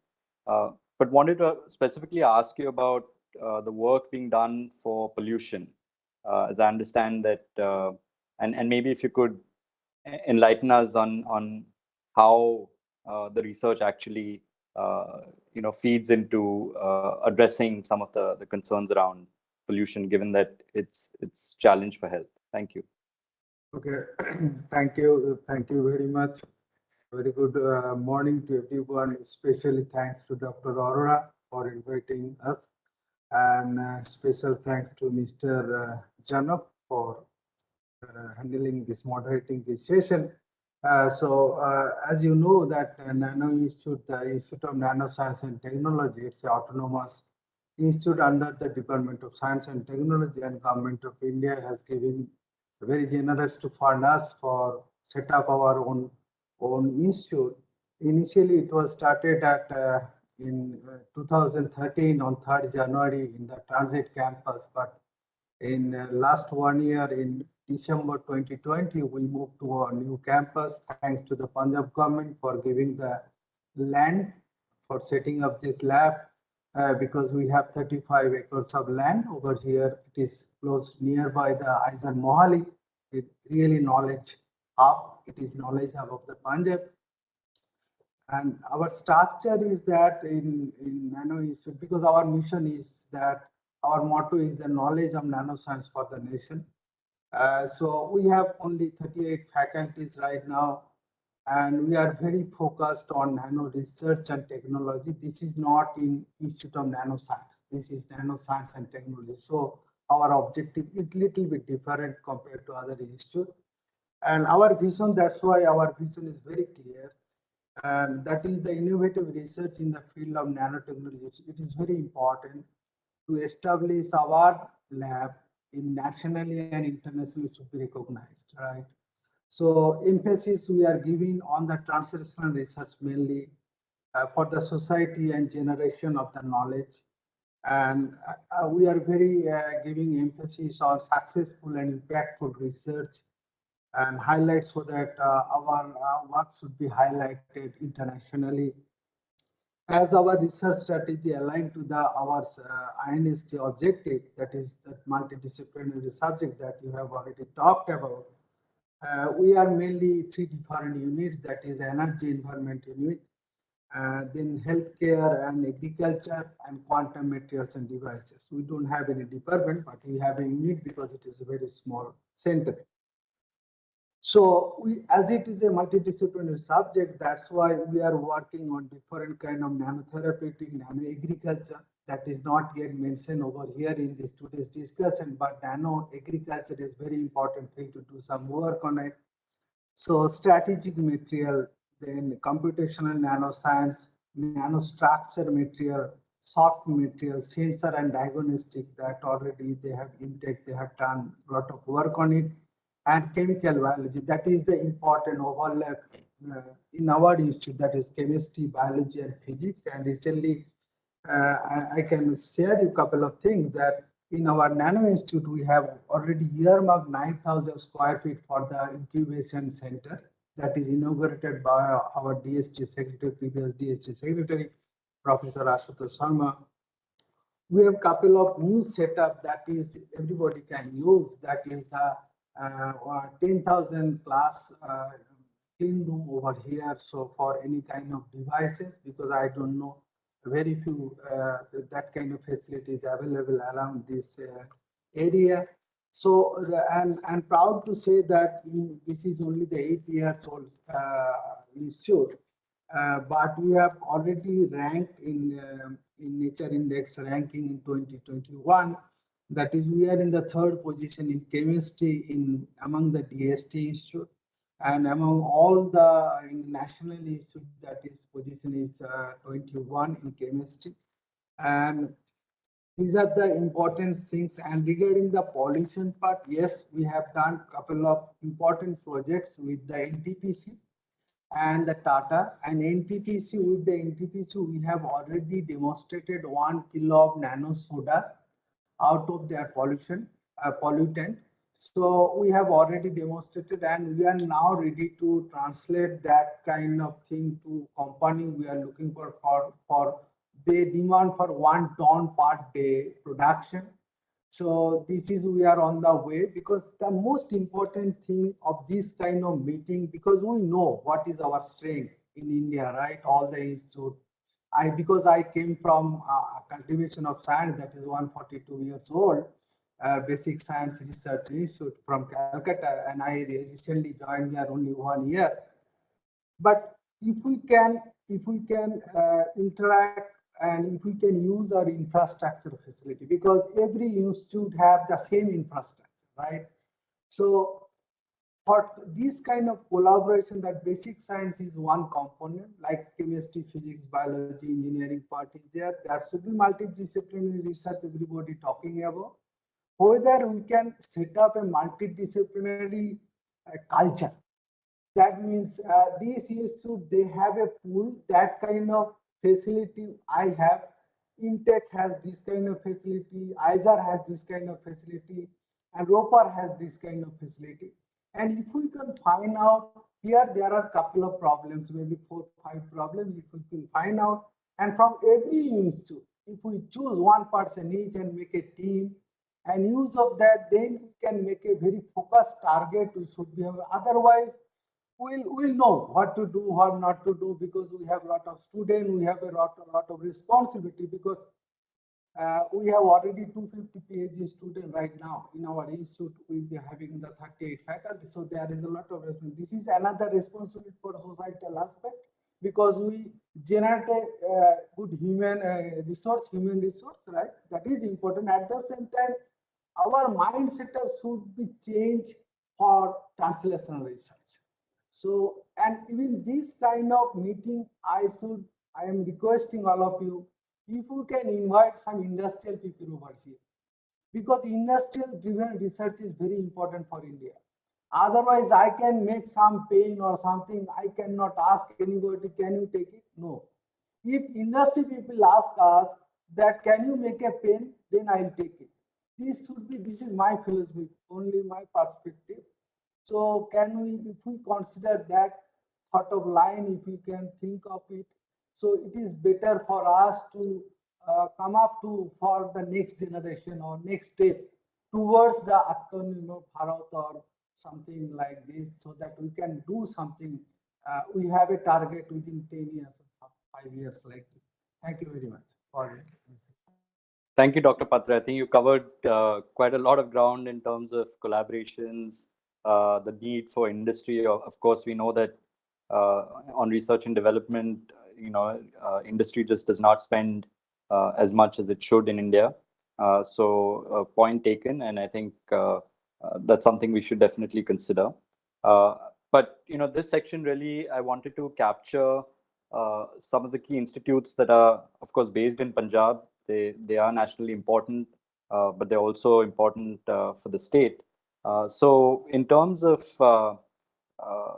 contributions to some of the key challenges, whether it's mentioned pollution earlier, agriculture specifically now, I'd like to please request Professor Parikh. I know you wear multiple hats, so you could choose to respond individually for both your institutions. But specifically what was intriguing was like the kind of research that is being done to improve the shelf life of products, of fruit and things like that, which I think many of us would understand, in terms of especially when the lockdown happened and there was obviously scarcity in terms of even accessing some of these, and you had people coming in. So how is your research kind of, it would be very interesting to know, feeding into not just the state challenges, but also maybe, if you could highlight some examples of how it's been taken to other states and the kind of partnerships that you have. Thank you, Janak, for asking a very relevant question. But before I answer this question, let me formally put on record my sincere thanks to Dr. Arora, Dr. Dilip Kumar, and Dr. Dutta for taking such a wonderful initiative where all the partner institutions in this research cluster are being invited on a single platform and share thoughts on that. So I think thanks to all the organizers, and thank you very much for giving us this opportunity.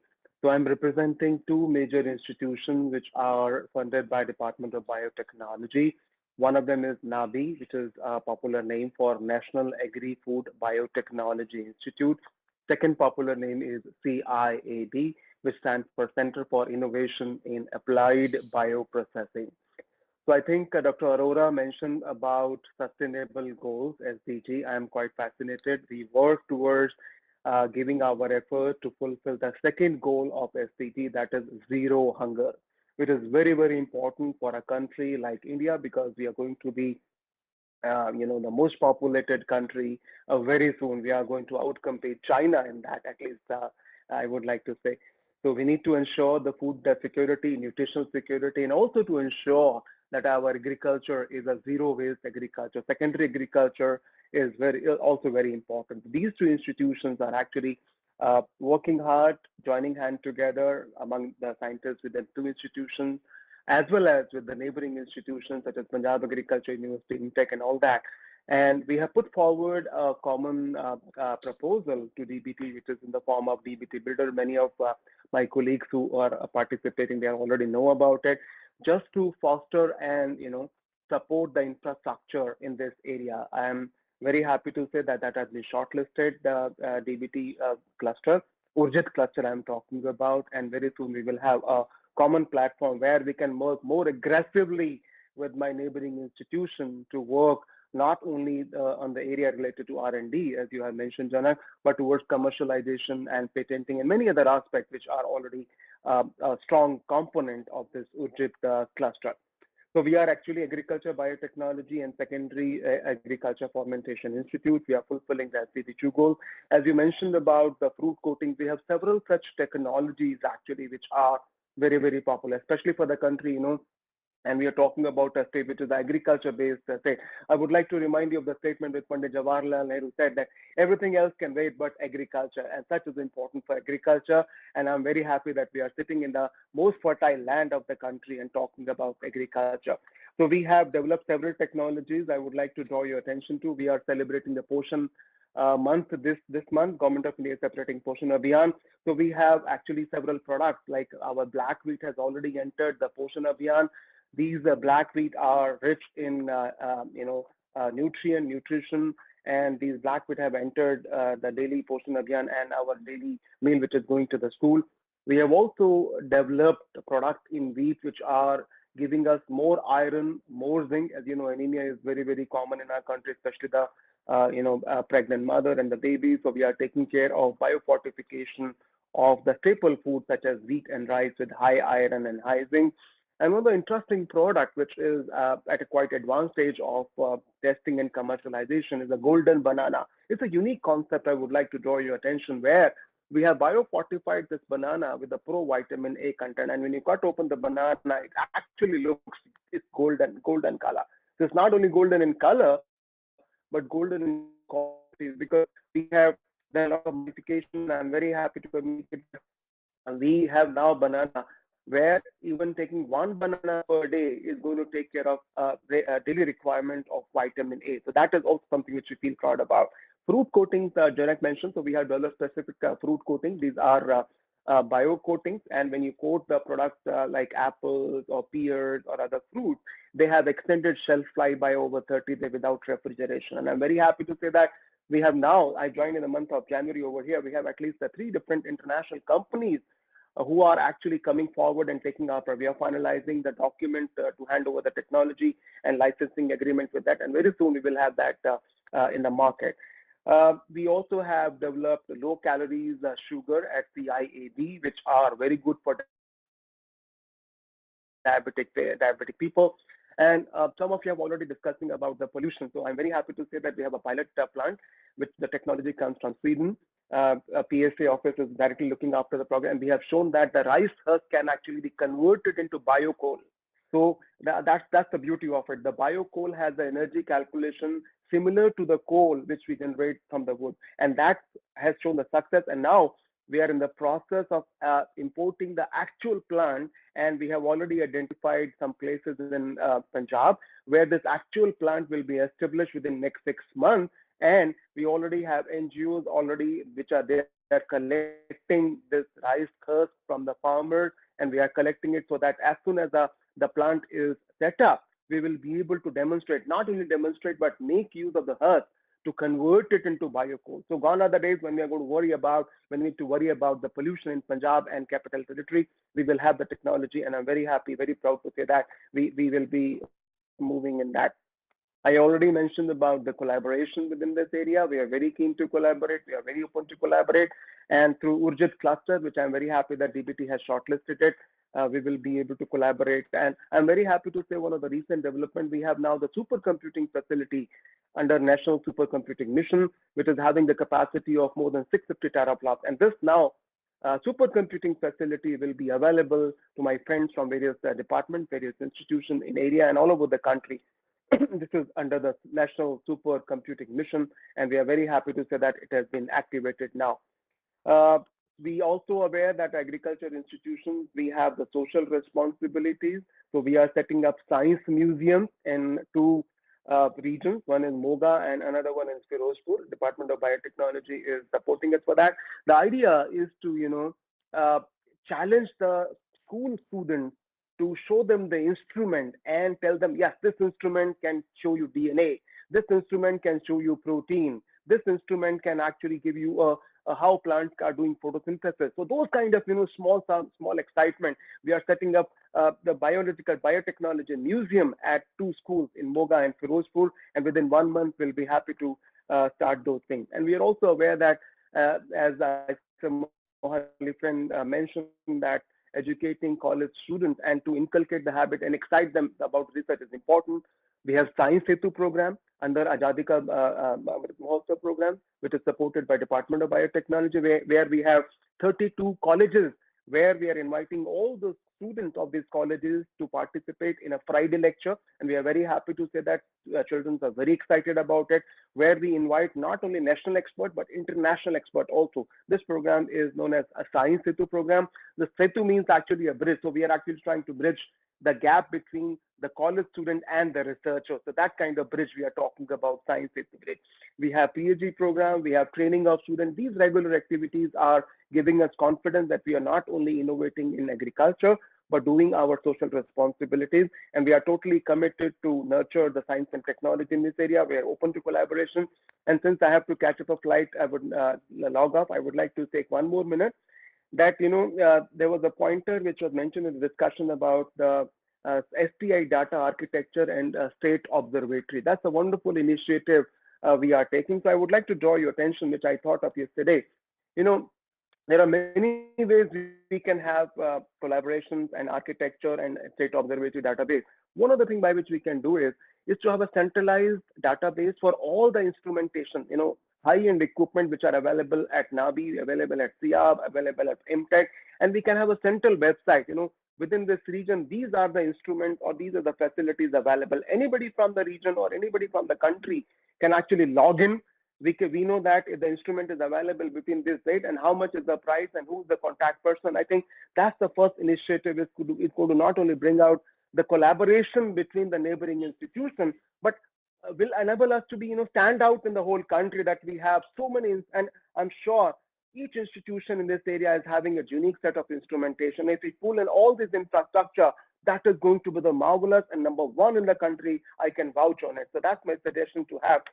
And I would like to share that, IIT Delhi yesterday announced similar that, their instrumentation is available for any researcher from the country. So I think that is within one IIT, but think of the situation when we have so many institutions in the area and we come up with a central instrumentation facility. Nobody can match that kind of facility. And once the infrastructure is there, ideas are there, I'm sure this cluster, science and technology, is going to soar high as far as the product development and helping farmers and helping individuals and individual researcher and people of the Punjab state and the whole country is concerned. So thank you very much for this opportunity. Please excuse me, I will have to log off in next 10 minutes.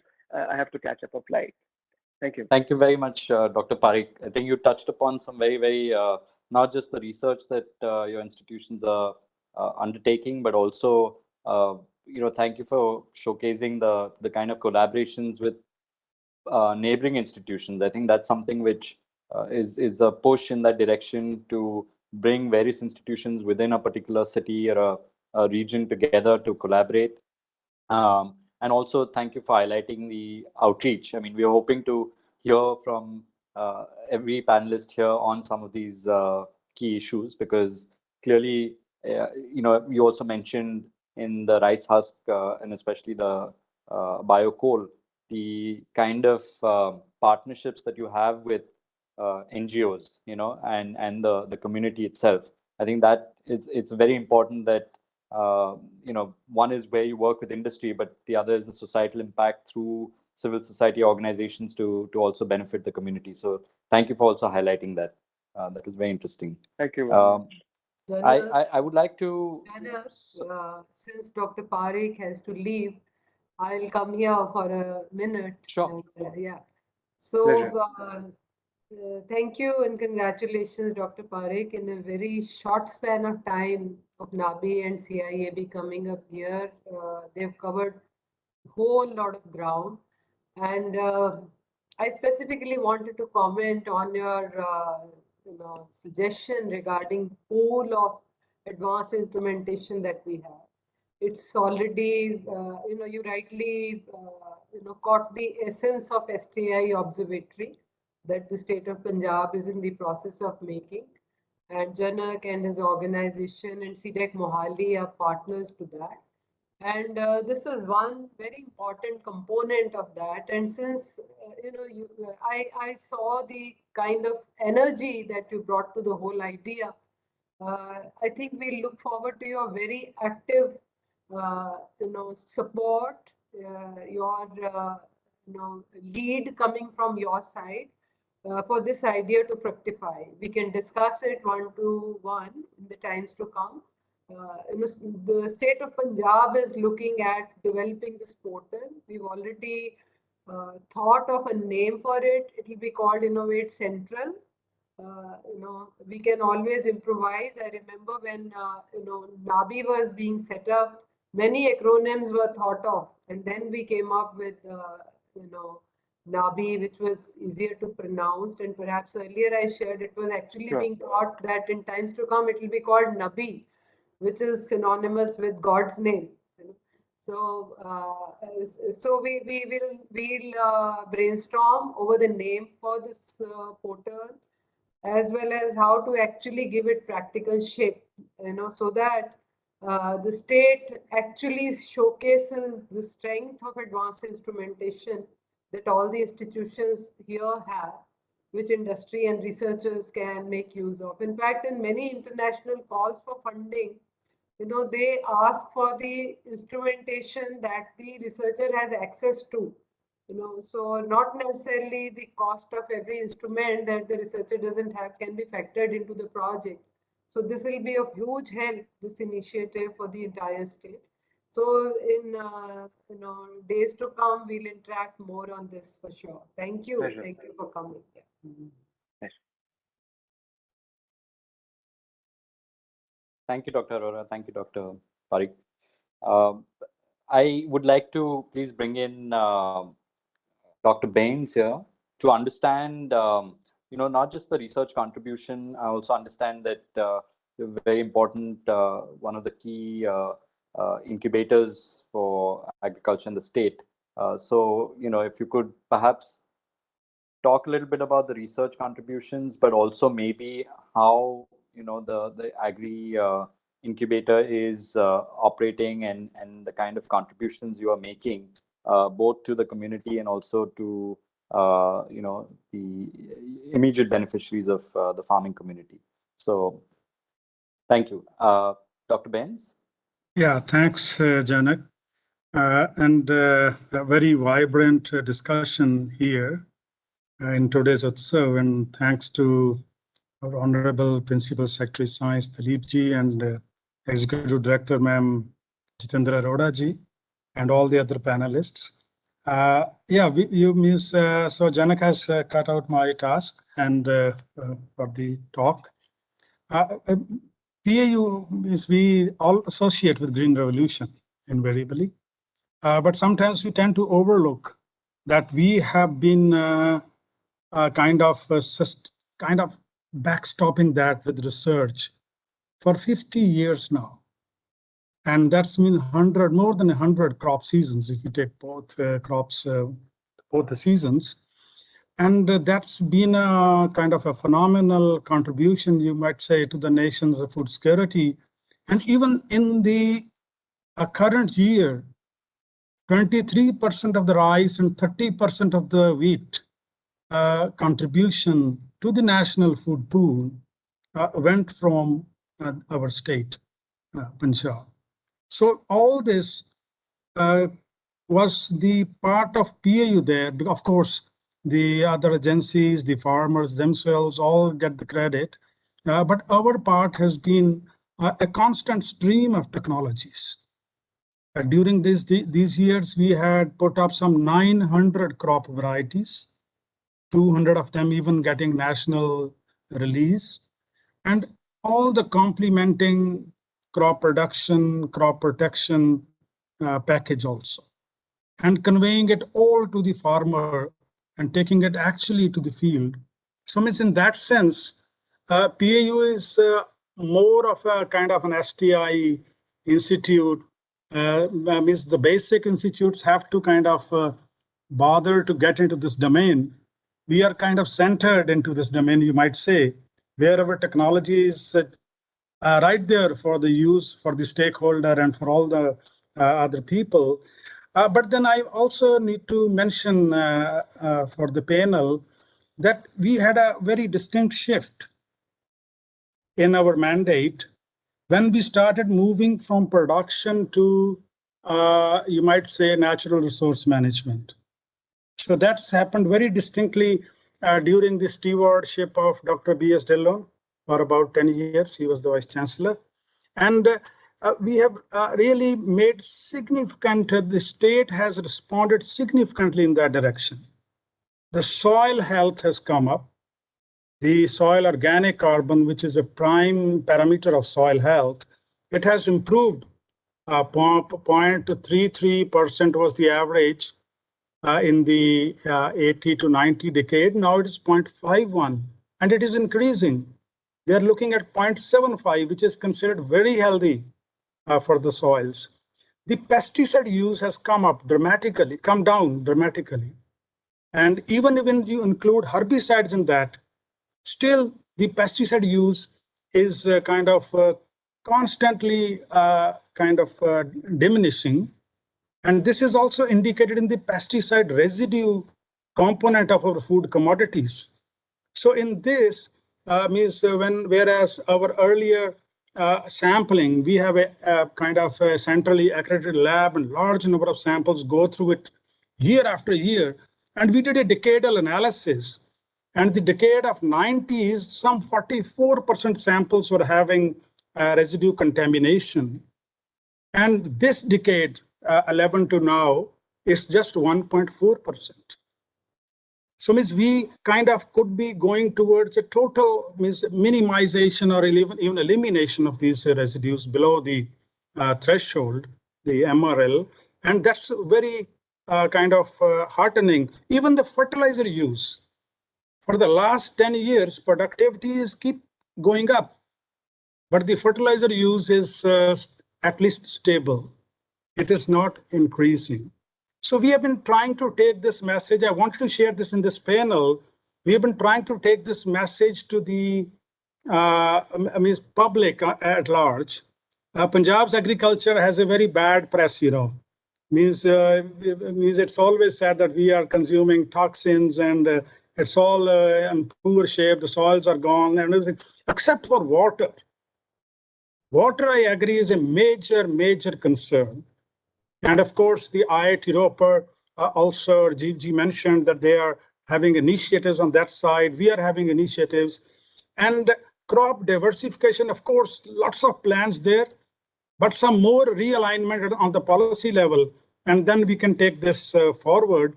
But two technologies, water-saving technologies that have gone to the farmer's field are short duration varieties of rice, now occupying 75% area. 3 to 5 weeks shorter than the normal varieties, 15 to 20% water saving there. And since last 2 years, particularly during the COVID year, we made a distinct shift to direct seeded rice. Labor was not available. We had the technology, but the trigger was not there. So the trigger came in the shape of lack of labor, and people have moved to direct seeded rice on 20% of the rice areas, about 6 lakh hectares. And again, we are looking at a 15 to 20% water saving on that side as well.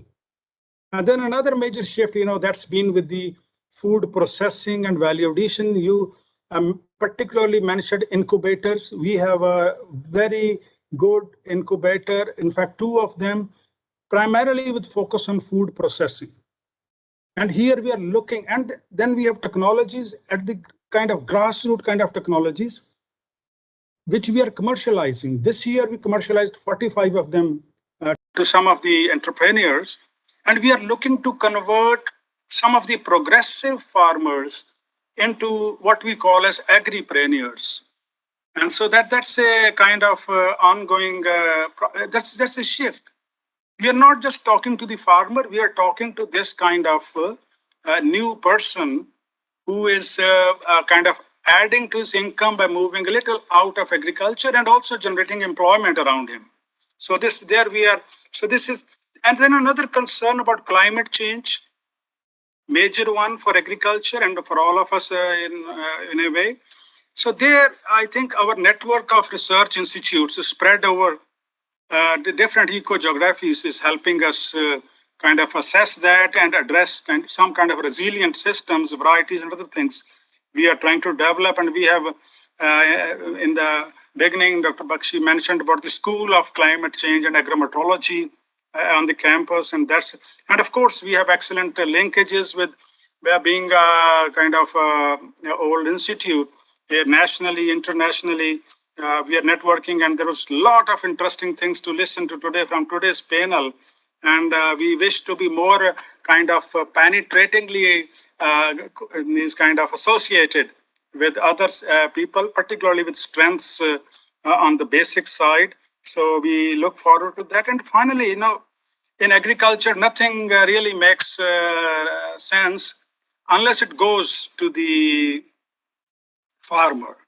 So we have a very strong outreach system. Traditionally, we are very strongly connected with the farmers and other stakeholders, and our presence is there in each and every district of the state through either Krishi Vigyan Kendras or Farm Advisory Service Centers.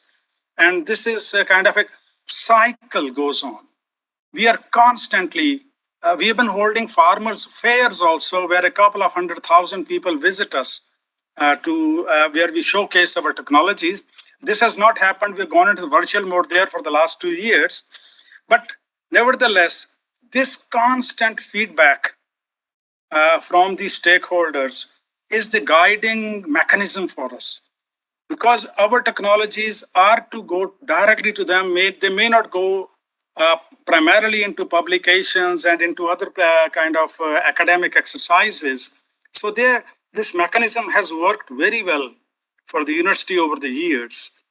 And then, of course, some recognitions have come our way. We got the ICR Best Institution Award for our work during 2012 to 17. PAU was ranked as the top state agricultural university in the country in 2017 and 2019. So this is briefly how we are engaging with all the emerging issues and challenges with the cutting edge research leveraged through cutting edge research on one hand, and our connection with the stakeholders on the other. And I thank the whole Utsav organizers for giving this opportunity to talk about the university. Thank you. Thank you very much, Dr. Bains. Thank you very much, Dr. Bains. I think you covered the role of basic science, the advanced, TRL level of technologies being developed to commercialization, and even creating impact through, creating agripreneurs. So congratulations, and also thank you for highlighting the work that the research takes into account in terms of fertilizer use, or even how to conserve water and things like that. So very important contributions for not just the state, but also obviously to the nation. And again, thank you for your very nice coverage of like the overall contribution to the nation's food security also. I will come back to you, Dr. Bains, because Dr. Parikh had talked about the contributions that you'll are making jointly with IMTech and even with NABI. But before that, I'd like to please request Dr.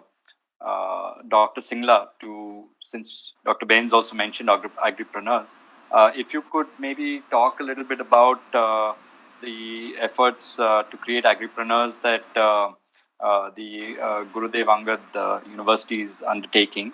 And also, if you could highlight the efforts being taken to, I understand, train researchers and the kind of technical skills that you're also imparting. So, Dr. Singla, it would over to you. So, yeah, thank you very much, Mr. Janak. Role of Guru Angad Dev Veterinary and Animal Sciences University in Atam Nirbhar Bharat. Basically, we know devastation to human life and economy after COVID-19 pandemic to make India self-reliant, vocal for local, and local to global. Very important slogan.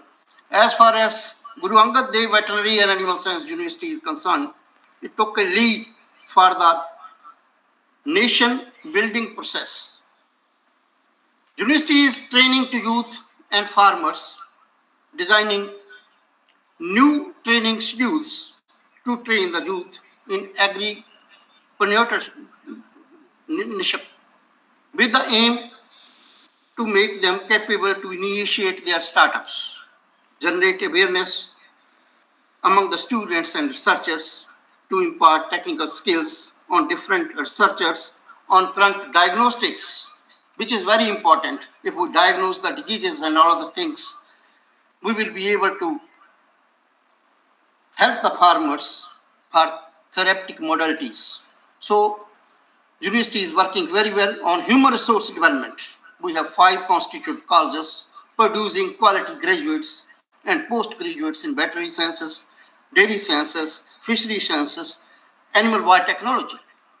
Producing diploma holders also. We have started a new college at Bhatinda as well as Kalcharani, fully trained to initiate their startups. They can start their entrepreneurship or something like that, aim to boost the animal husbandry sector and can contribute to the GDP. Enhancing technical knowledge, which is very important. Gadwasu has a plethora of publication in local language, each and easy to understand and follow. Aim to enhance the technical knowledge of our farmers, livestock owners. And this year, after pandemic, we have subsidized the rates and we are providing to the farmers and various stakeholders.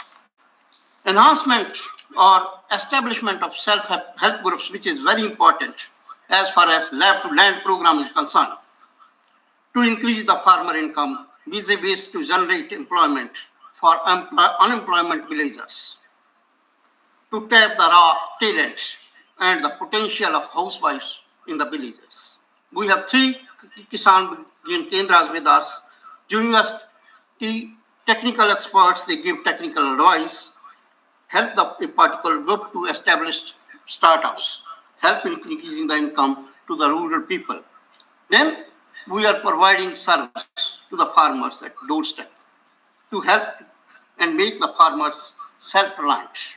The university experts, they provide their proficient services at the farmer's step, organizing animal welfare camps, adopting the villages, providing high-quality germplasm to improve the livestock.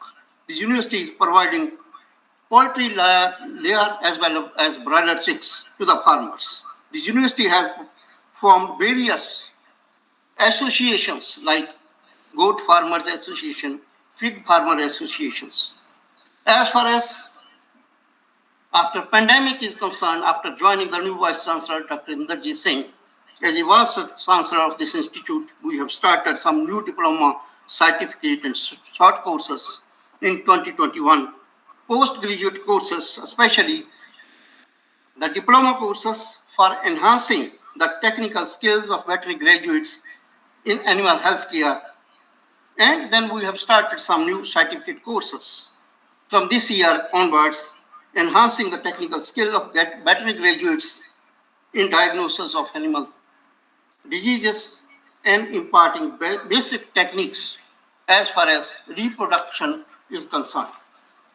Then we have started some new short courses to acquaint the veterinary graduates in basic pre-operative techniques. Before operations, you have to do something, say diagnostic imaging or small animal anesthesia. We have started some courses. Similarly, to target our farmers, and we have started some courses to sensitize these farmers for insemination techniques, dairy farming, poultry farming, healthcare and management of dogs to prepare the youth for initiating their startup to attain the ultimate goal under Atmanirbhar Bharat. Similarly, we have some KBQs, as Dr. Vance has already discussed. We have 3 only. We have started poultry hatchery. Here in this hatchery at Barnala district, the poultry hatchery with a capacity of 2,400 chicks has been started up at KBK. We provide 1-day-old chicks will be meat available to the farmers in this hatchery. Similarly, honey processing plants, which is important for the farmers.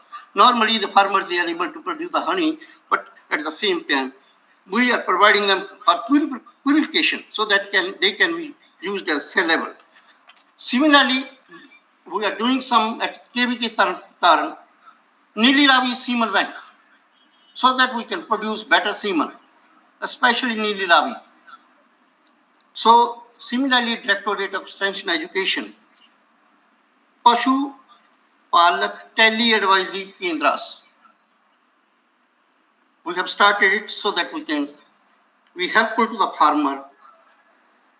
We are providing call on dedicated numbers for advisory on all issues related to livestock management. Our Director of Research, Dr. JPS Gill is here. He will discuss about some technology developed if time is given during this period of time. Thank you for providing the information, chance. Dr. JPS Gill, our Director of Research.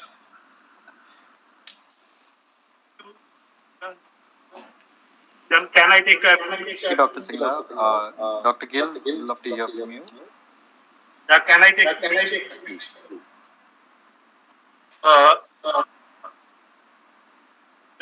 Am I audible? Sure, please do. Yes, Dr. Yes. I just first thank the Principal Secretary, Kumar ji, and Dr. Arora ji for very long working with in many projects, especially in the climate resilient livestock stuff, with many agencies has worked from PAU, Gadwasu, and the government departments. So Gadwasu is actively working for the fisheries security and the biodiversification Punjab. The diversification plans from the agriculture, the first thing which we come to mind is the livestock production. I am proud to say that the consistent efforts of the Gadwasu, Gangade Veterinary and Animal Sciences University, the per capita milk availability in Punjab is on number 1, and it is about 1183 grams compared to 361 grams per day in India. So we are number 1 in milk production. We are number 1 in milk yield production of the cow, HF cow. We are number 1 in the milk production in the indigenous cattle. We are number 2. Punjab is the number 2 in the buffalo milk yield, followed by the Haryana. So all these efforts were done by improvement in the germplasm, which is the major effort of Punjab. So we improved the germplasm of the individual cattle, buffalo, sheep, goat, poultry. So we developed very good varieties of poultry, because the earlier poultry has totally commercialized, but Gadwasu developed a backyard poultry for the poor families. So they developed the indigenous breed, which is a disease resistance. They can kept in the food by the poor farmers, and they give the equivalent milk, egg yield and the meat as compared to the commercial ones. So all these technologies are transferred to the entrepreneurs. I am proud to say that just like PAU, the Gadwasu has transferred about 21 technologies to the entrepreneurs. And they are actively working on commercializing these technologies. One good thing is we have a established Center of One Health in collaboration with the medical colleges, and because for the One Health, it is between the animal, human, and environment. And we contributed great in the COVID. In the start of the COVID, the Gadwasu scientists went to all the 3 medical colleges. We supplied the RTR machines and RT-PCR machines and other machines to all the 3 medical colleges for the testing. And my 20 scientists worked in the medical colleges to train them, and for 2 months. Then we established a COVID lab at Gadwasu, and we are testing more than 2,000 samples per day. And proud to say that we have tested about 5 lakh samples till now. And my lab is, UNICEF has acknowledged the contribution of my lab as the outstanding lab, and they have contributed when the 1 crore equipments to my lab. So this is about the One Health, in which we work on zoonosis, the diseases transmitted from animal to the human beings, safety, pesticide residues, aflatoxin, antimicrobial resistance, like this. On the farmer front, we are producing the mineral mixture to the farmers, licks for the nutritional security. One other area is that the fishery. West of Punjab is mainly have the very waterlogged saline area which has zero earning. So Gadwasu take this challenge in that area and started fishery in that area. From zero earning, they have the farmers are earning 40 to 50,000 per acre from that area, and then they move the new variety Pangas, in which they are earning about 2 to 3 lakhs per year. And then the new shrimp farming has been initiated by the Gadwasu in that area, in which the farmer earn from 3 to 4 lakhs in 4 months, and it is very good earning. And all the southwest line area, waterlogged area, is taking this. Gadwasu has also a working healthcare center, and they are developing the technology. All the surgical materials is important. We have a 1 health center, which is funded by the DBT, in which we have about 18 surgical implants and the suture material indigenously. Each implant cost about 20 to 30,000, which is important. And with our indigenous techniques, we have developed these implants, and it cost only 1,000 rupees. And the suture, which is 10,000 rupees, it cost only rupees 100. And these technologies has been transferred to the entrepreneurs for them. And then we have also developed a indigenous dog feed. We are having all the dog feeds which are in the market is very important and cost about 100 rupees. Our less than 100 rupees per kg and more balanced one. So in the collaborations, we are working in collaboration with all the major institutes in Punjab, medical institutes, and nationally we have a collaboration with international projects with the University of Saskatchewan, University of Calgary, University of Sydney, Australia, University of Berlin, and Royal Veterinary College, and we are actively having active research projects for development of the products with these universities. So just like the PAU, where our other institutes, we are collaborating with in the Kisan Melas and transfer of the technology, and we have a progressive farmer associations in which all the farmer associations from each breed work monthly, and we are training them and going for the entrepreneurial development. And most of the cases, I am proud to say that there is 30 to 40% take-up rate after the training, and we nurse them till they become a successful partner. These are just a brief about the Gadwasu's research activities. Thank you. Thank you very much, Dr. Gill. I think, Dr. Bakshi, you mentioned that we maybe have about 10 minutes. So, yes, please. Just one. See that we have Yes, Doctor, yeah, about 10 minutes. Okay, so I in fact, I would have liked to ask many more questions, because this is really a fascinating discussion across wide-ranging areas of research and the contributions that are coming through. It's just been Dr. Arora, fascinating 2 hours. I mean, our session, of course, but also the brilliant earlier sessions that were there. And this is a session which, it's very difficult to capture just in 2 hours. But I wanted to kind of bring together some of the things which have been spoken about in our session in particular. Unfortunately, I would have liked to ask Dr. Ashish about the kind of work that they're doing, for developing processes in production of drugs to address blood clots. They've managed to lower the cost of the drugs. There's been transfer of technology to industry, which is quite important. Dr. Patra also talked about how do we attract industry. Dr. Parikh mentioned about the kind of collaborations, and Dr. Gill also highlighted, not just national or regional collaborations, but also international collaborations. And I think what would be nice, given the time constraints, maybe we could think a little bit about the data architecture, because many of these kind of things are already happening. And, this 2 hours have showcased such amazing contributions by each of these institutions, that a portal that and the framework that is being conceived, the first of its kind. Dr. Arora is leading this initiative, and I think it could really become a model for other states. That really would be an important contribution in understanding what is happening in Punjab, the kind of contributions that the institutions are making, the way they're collaborating. Maybe this framework will also allow for greater contributions and collaborations to emerge. Of course, Dr. Parikh mentioned about, as a first point, maybe just showcasing all the different instrumentation and lab equipment that's available for researchers.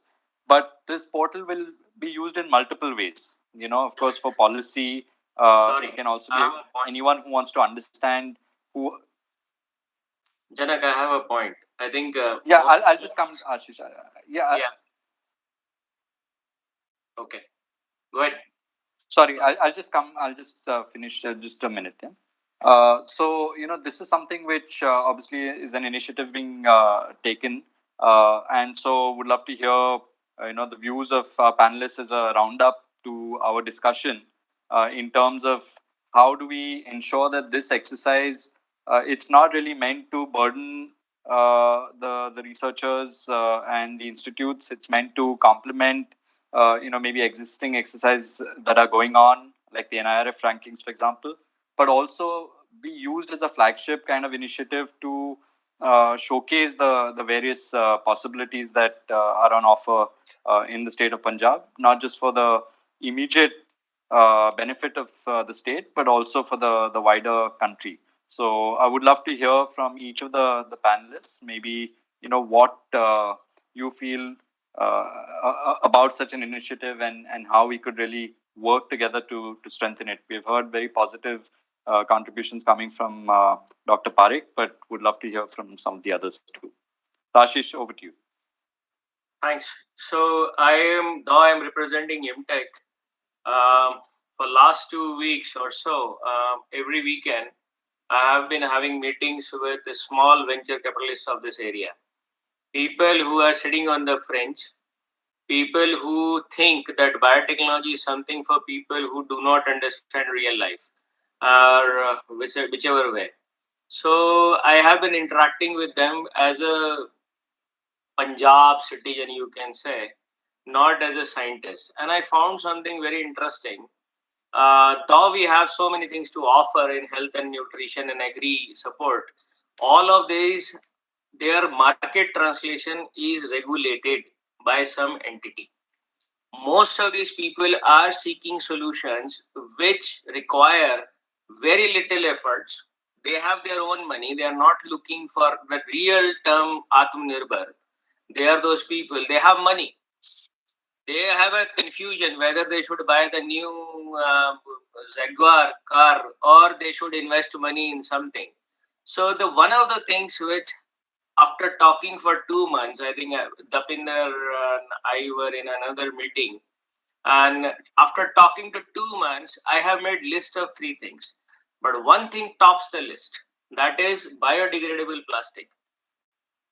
Whether these are builders, whether these are agriculture people, whether these are kya bolte hain, sabji wale log or transportation, they all say, whether when you take a train to Delhi, both sides you will see plastic bags. When you are coming to water, table maintenance, the bioplastic or the microplastics in the water is killing it. So there's a UK-based company which came here and did a survey. I don't know whether you guys met them, Diamond Technologies and something. They're working with Delhi government very closely. If all of us with our capabilities and our intentions, same damn thing affects us, microbiologically, same thing affects agriculture, microplastics which is there is affecting the nutrition uptake. It is ending up on our food table, directly or indirectly, right? So I think if we end up our conversation with a single pointer to work on, I'll say we should think on jump-starting working on biodegradable plastics. Maharashtra and particularly Mumbai, I think Nitin Gadkari, wherever he comes from, they are taking a sincere step towards this.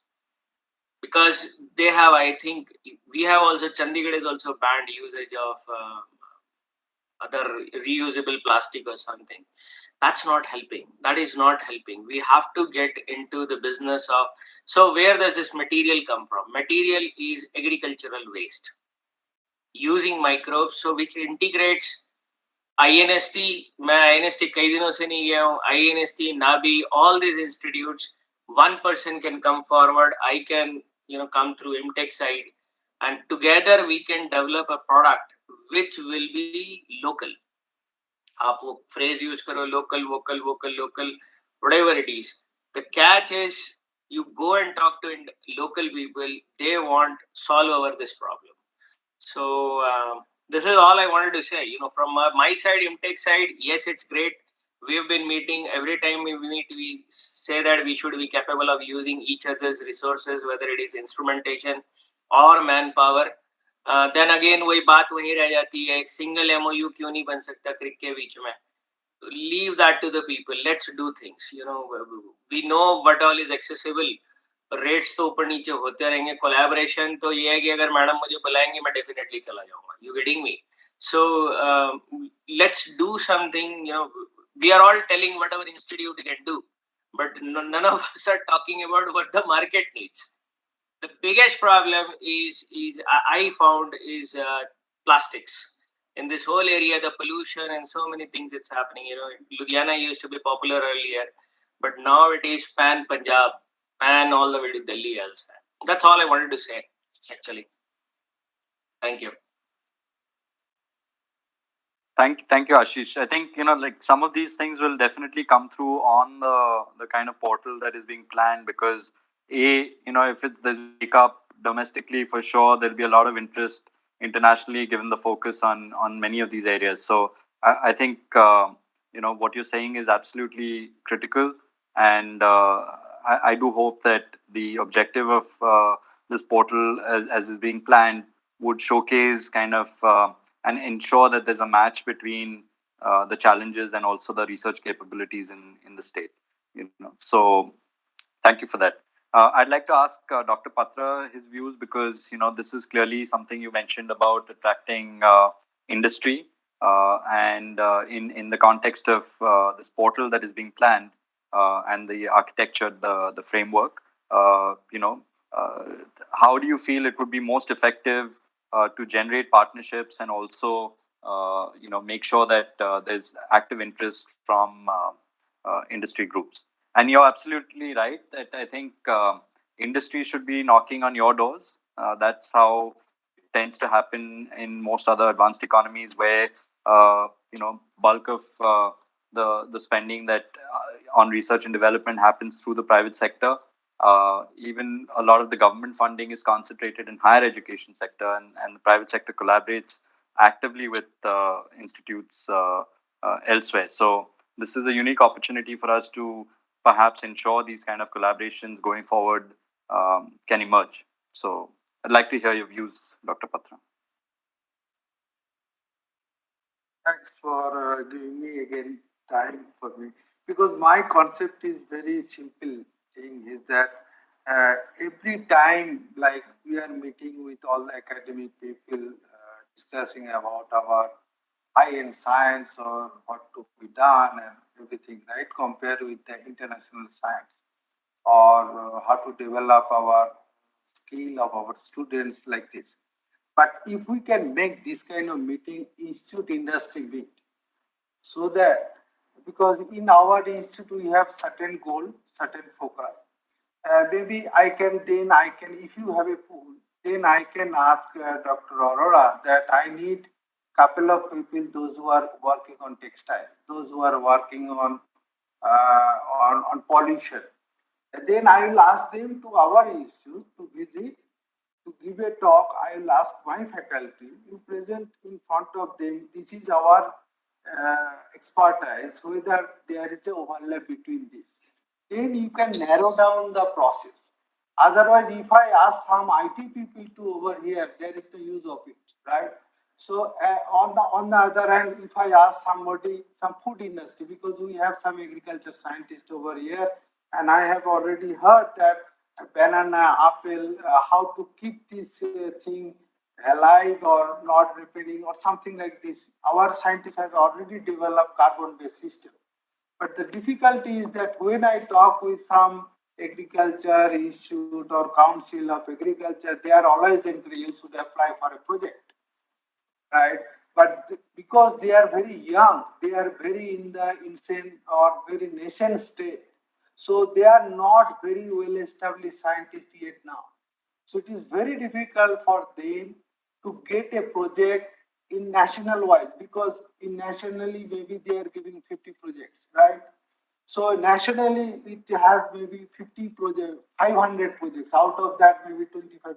And because our institute is very young age, so scientists also young, so they don't have that kind of maturity.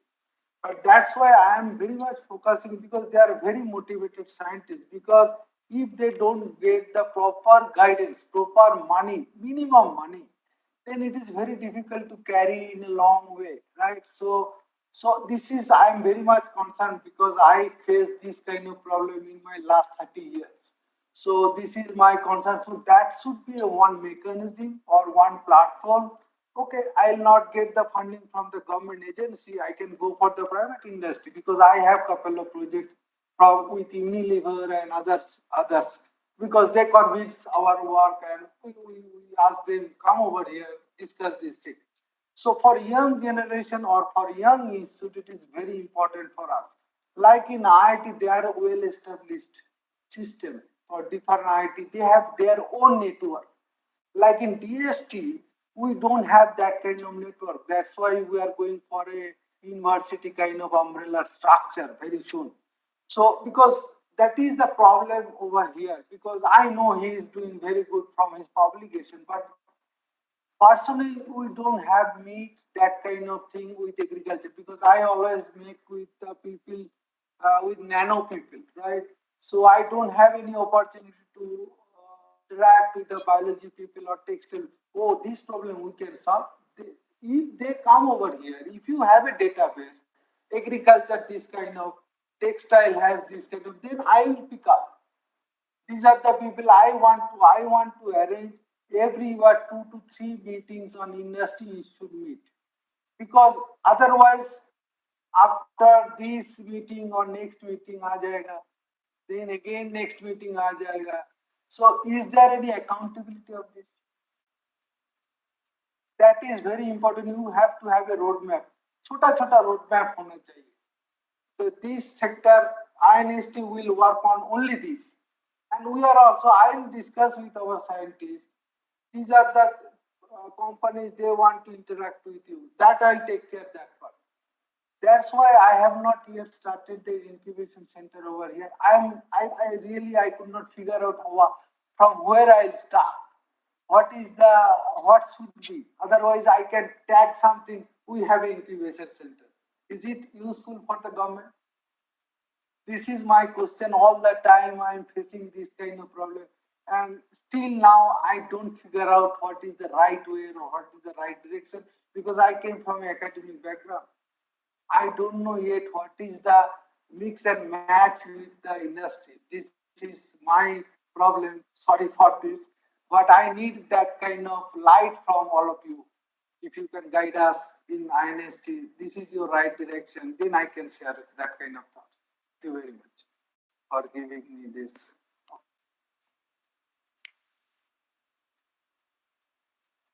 Thank you, Dr. Patra.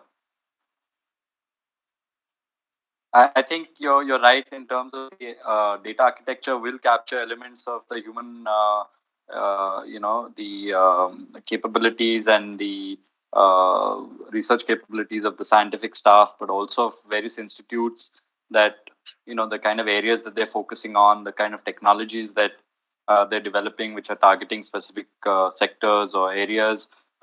It's I'm sure something which you will find, if it can emerge as that one-stop shop where anyone who wants to understand the kind of capabilities, both from the human capability angle, but also in terms of infrastructure and facilities, could be made available to others in the state.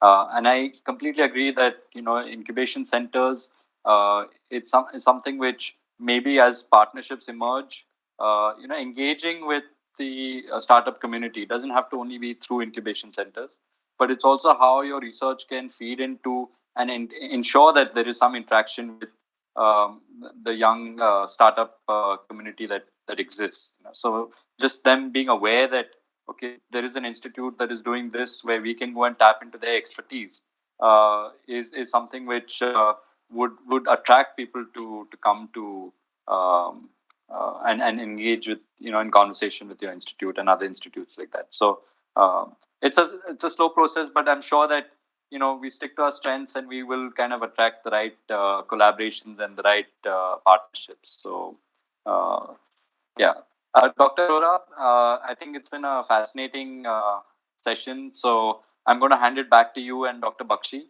And if you would like to please give your comments, and thank you very much from my side for involving me in this discussion today. I've learned a lot, and I'm really, really excited about not just what is happening in Punjab, because it opens your eyes to the possibilities of what's happening in other parts of the country. So congratulations to you, Dr. Dutta, Dr. Dilip Kumar, everybody, Dr. Bakshi, who's put this event together and who's been here. So, and thank you for your involving me in this. Thank you.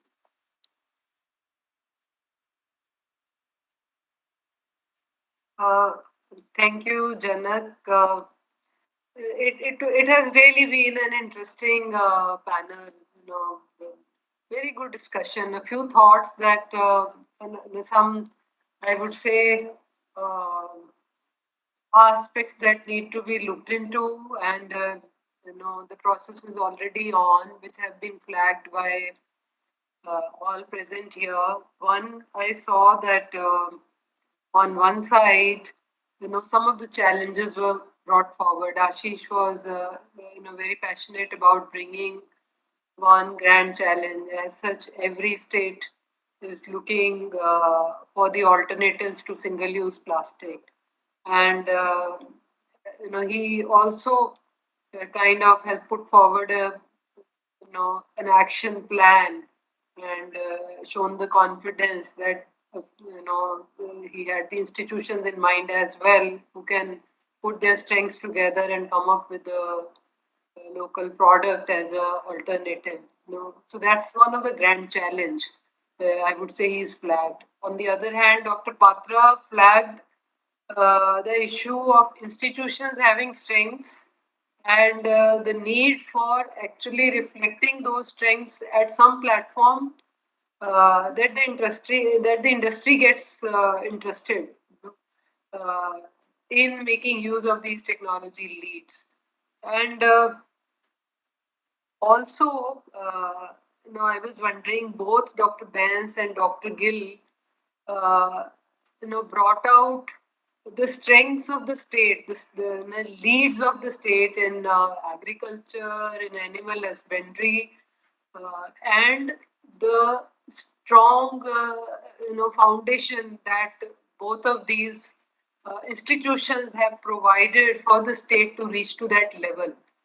And also, I saw that Dr. Parikh, besides bringing out other things, he brought out how the institute is focusing on the outreach. So these 4 or 5, I thought the ideas, very unique ideas, rather brought in a unique manner, brought forward. I was thinking that the sole purpose of Vigyan Utsav, with which the government of India conceptualized it, I think that kind of जिसको कहते हैं पैसे वसूल हो गए, मुझे ऐसे लगा, वो अच्छी पिक्चर देखो तो कहते हैं कि पैसे वसूल हो गए. मुझे वो लगा कि आज की पिक्चर इतनी बढ़िया थी, पूरे पैसे वसूल हुए, इन द सेंस के ये बिल्कुल पर्पस था of government of India,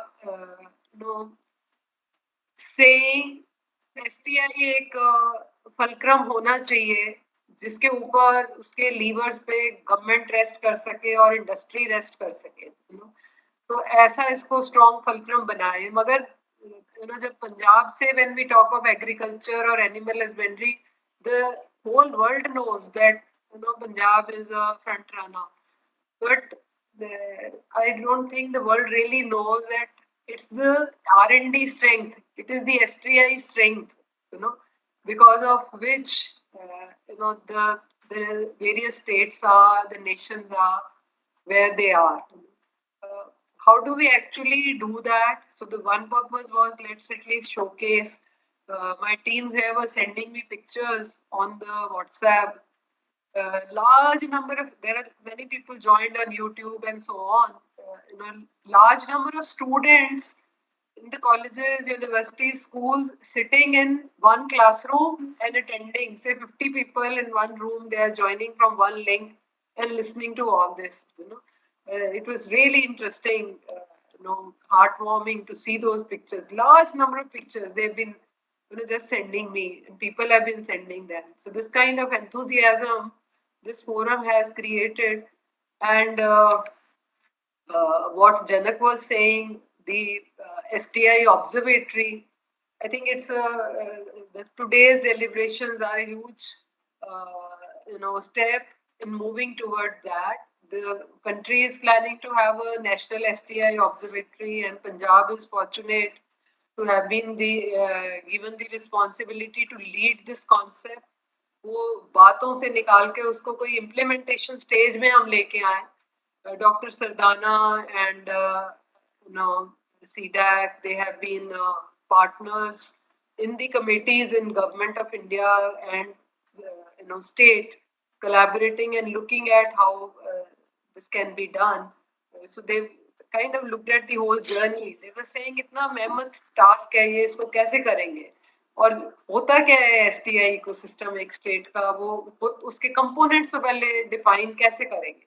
वो डिफाइन किए तो उसके अंदर जो इनपुट आनी है वो डेटा सेट्स कैसे डिफाइन होंगे, फिर वो वंस दोज आर डिफाइंड और डेटा सोर्सेस से वो डेटा आ पाए, will they be enthusiastic enough to contribute that data, or they'll, as Janak was saying, that it's not an exercise toward burdening the institutions, rather creating a sense of ownership and sense of pride in each one, that how best at one stop, if we can, showcase the strengths of the state, anybody say from any other country looking at Punjab to collaborate, they'll otherwise look at 30 different places that what is this institution doing and so on.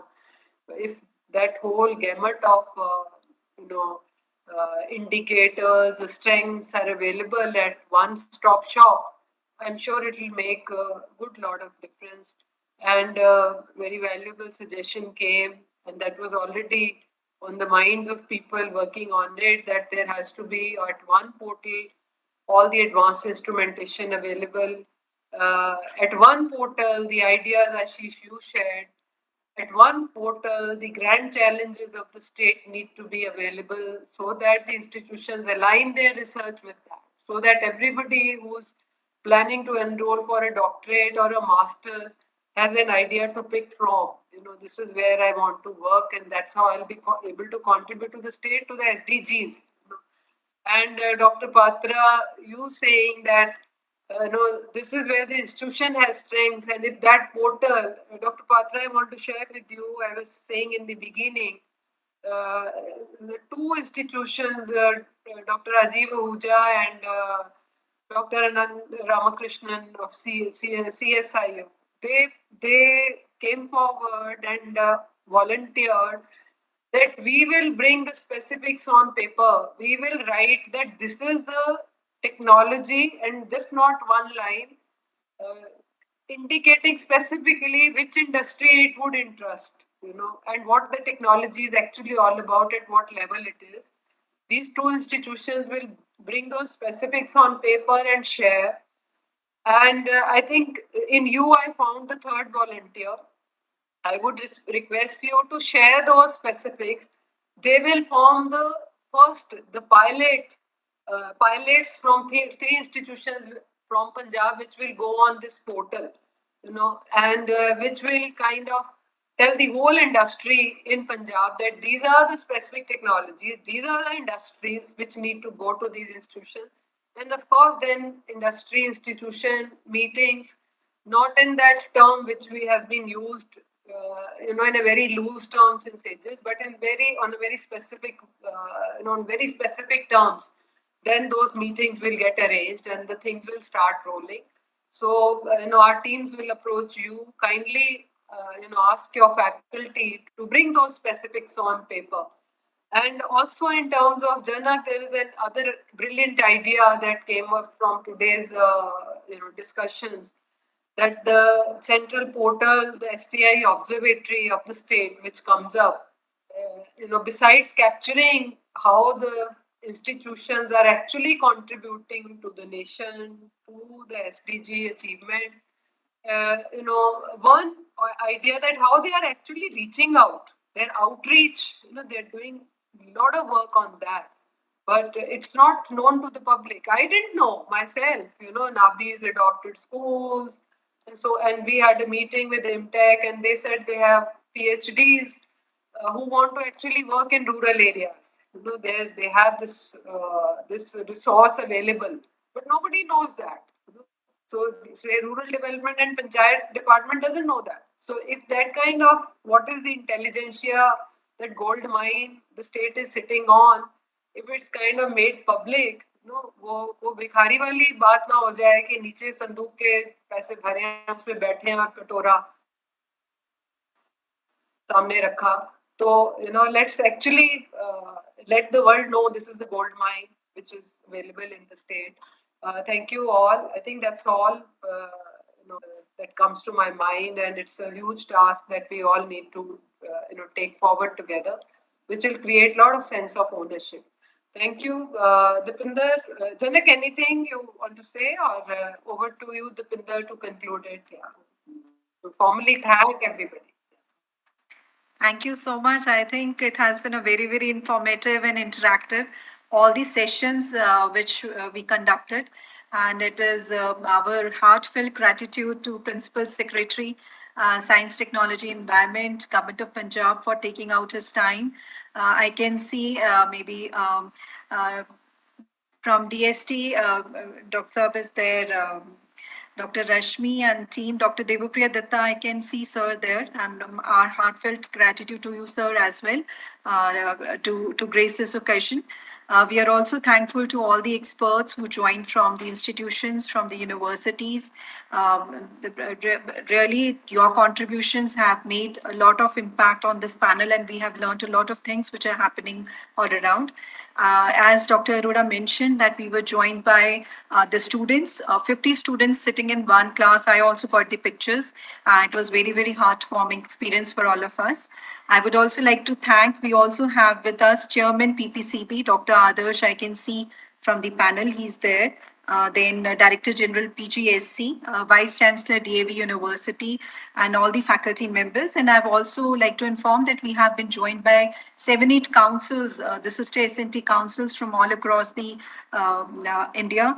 We have Rajasthan was there. Then we had experts from Tamil Nadu, Haryana, Andhra Pradesh, Assam. So many of all of you whoever have joined, we are really thankful to you. To the researchers, to the faculty members. And in the end, I am also thankful to Dr. Arora for her unstinted support, always and ever, for all the events. And to all the colleagues who arranged this event. Thank you on behalf of Punjab State Council for Science and Technology. Thank you.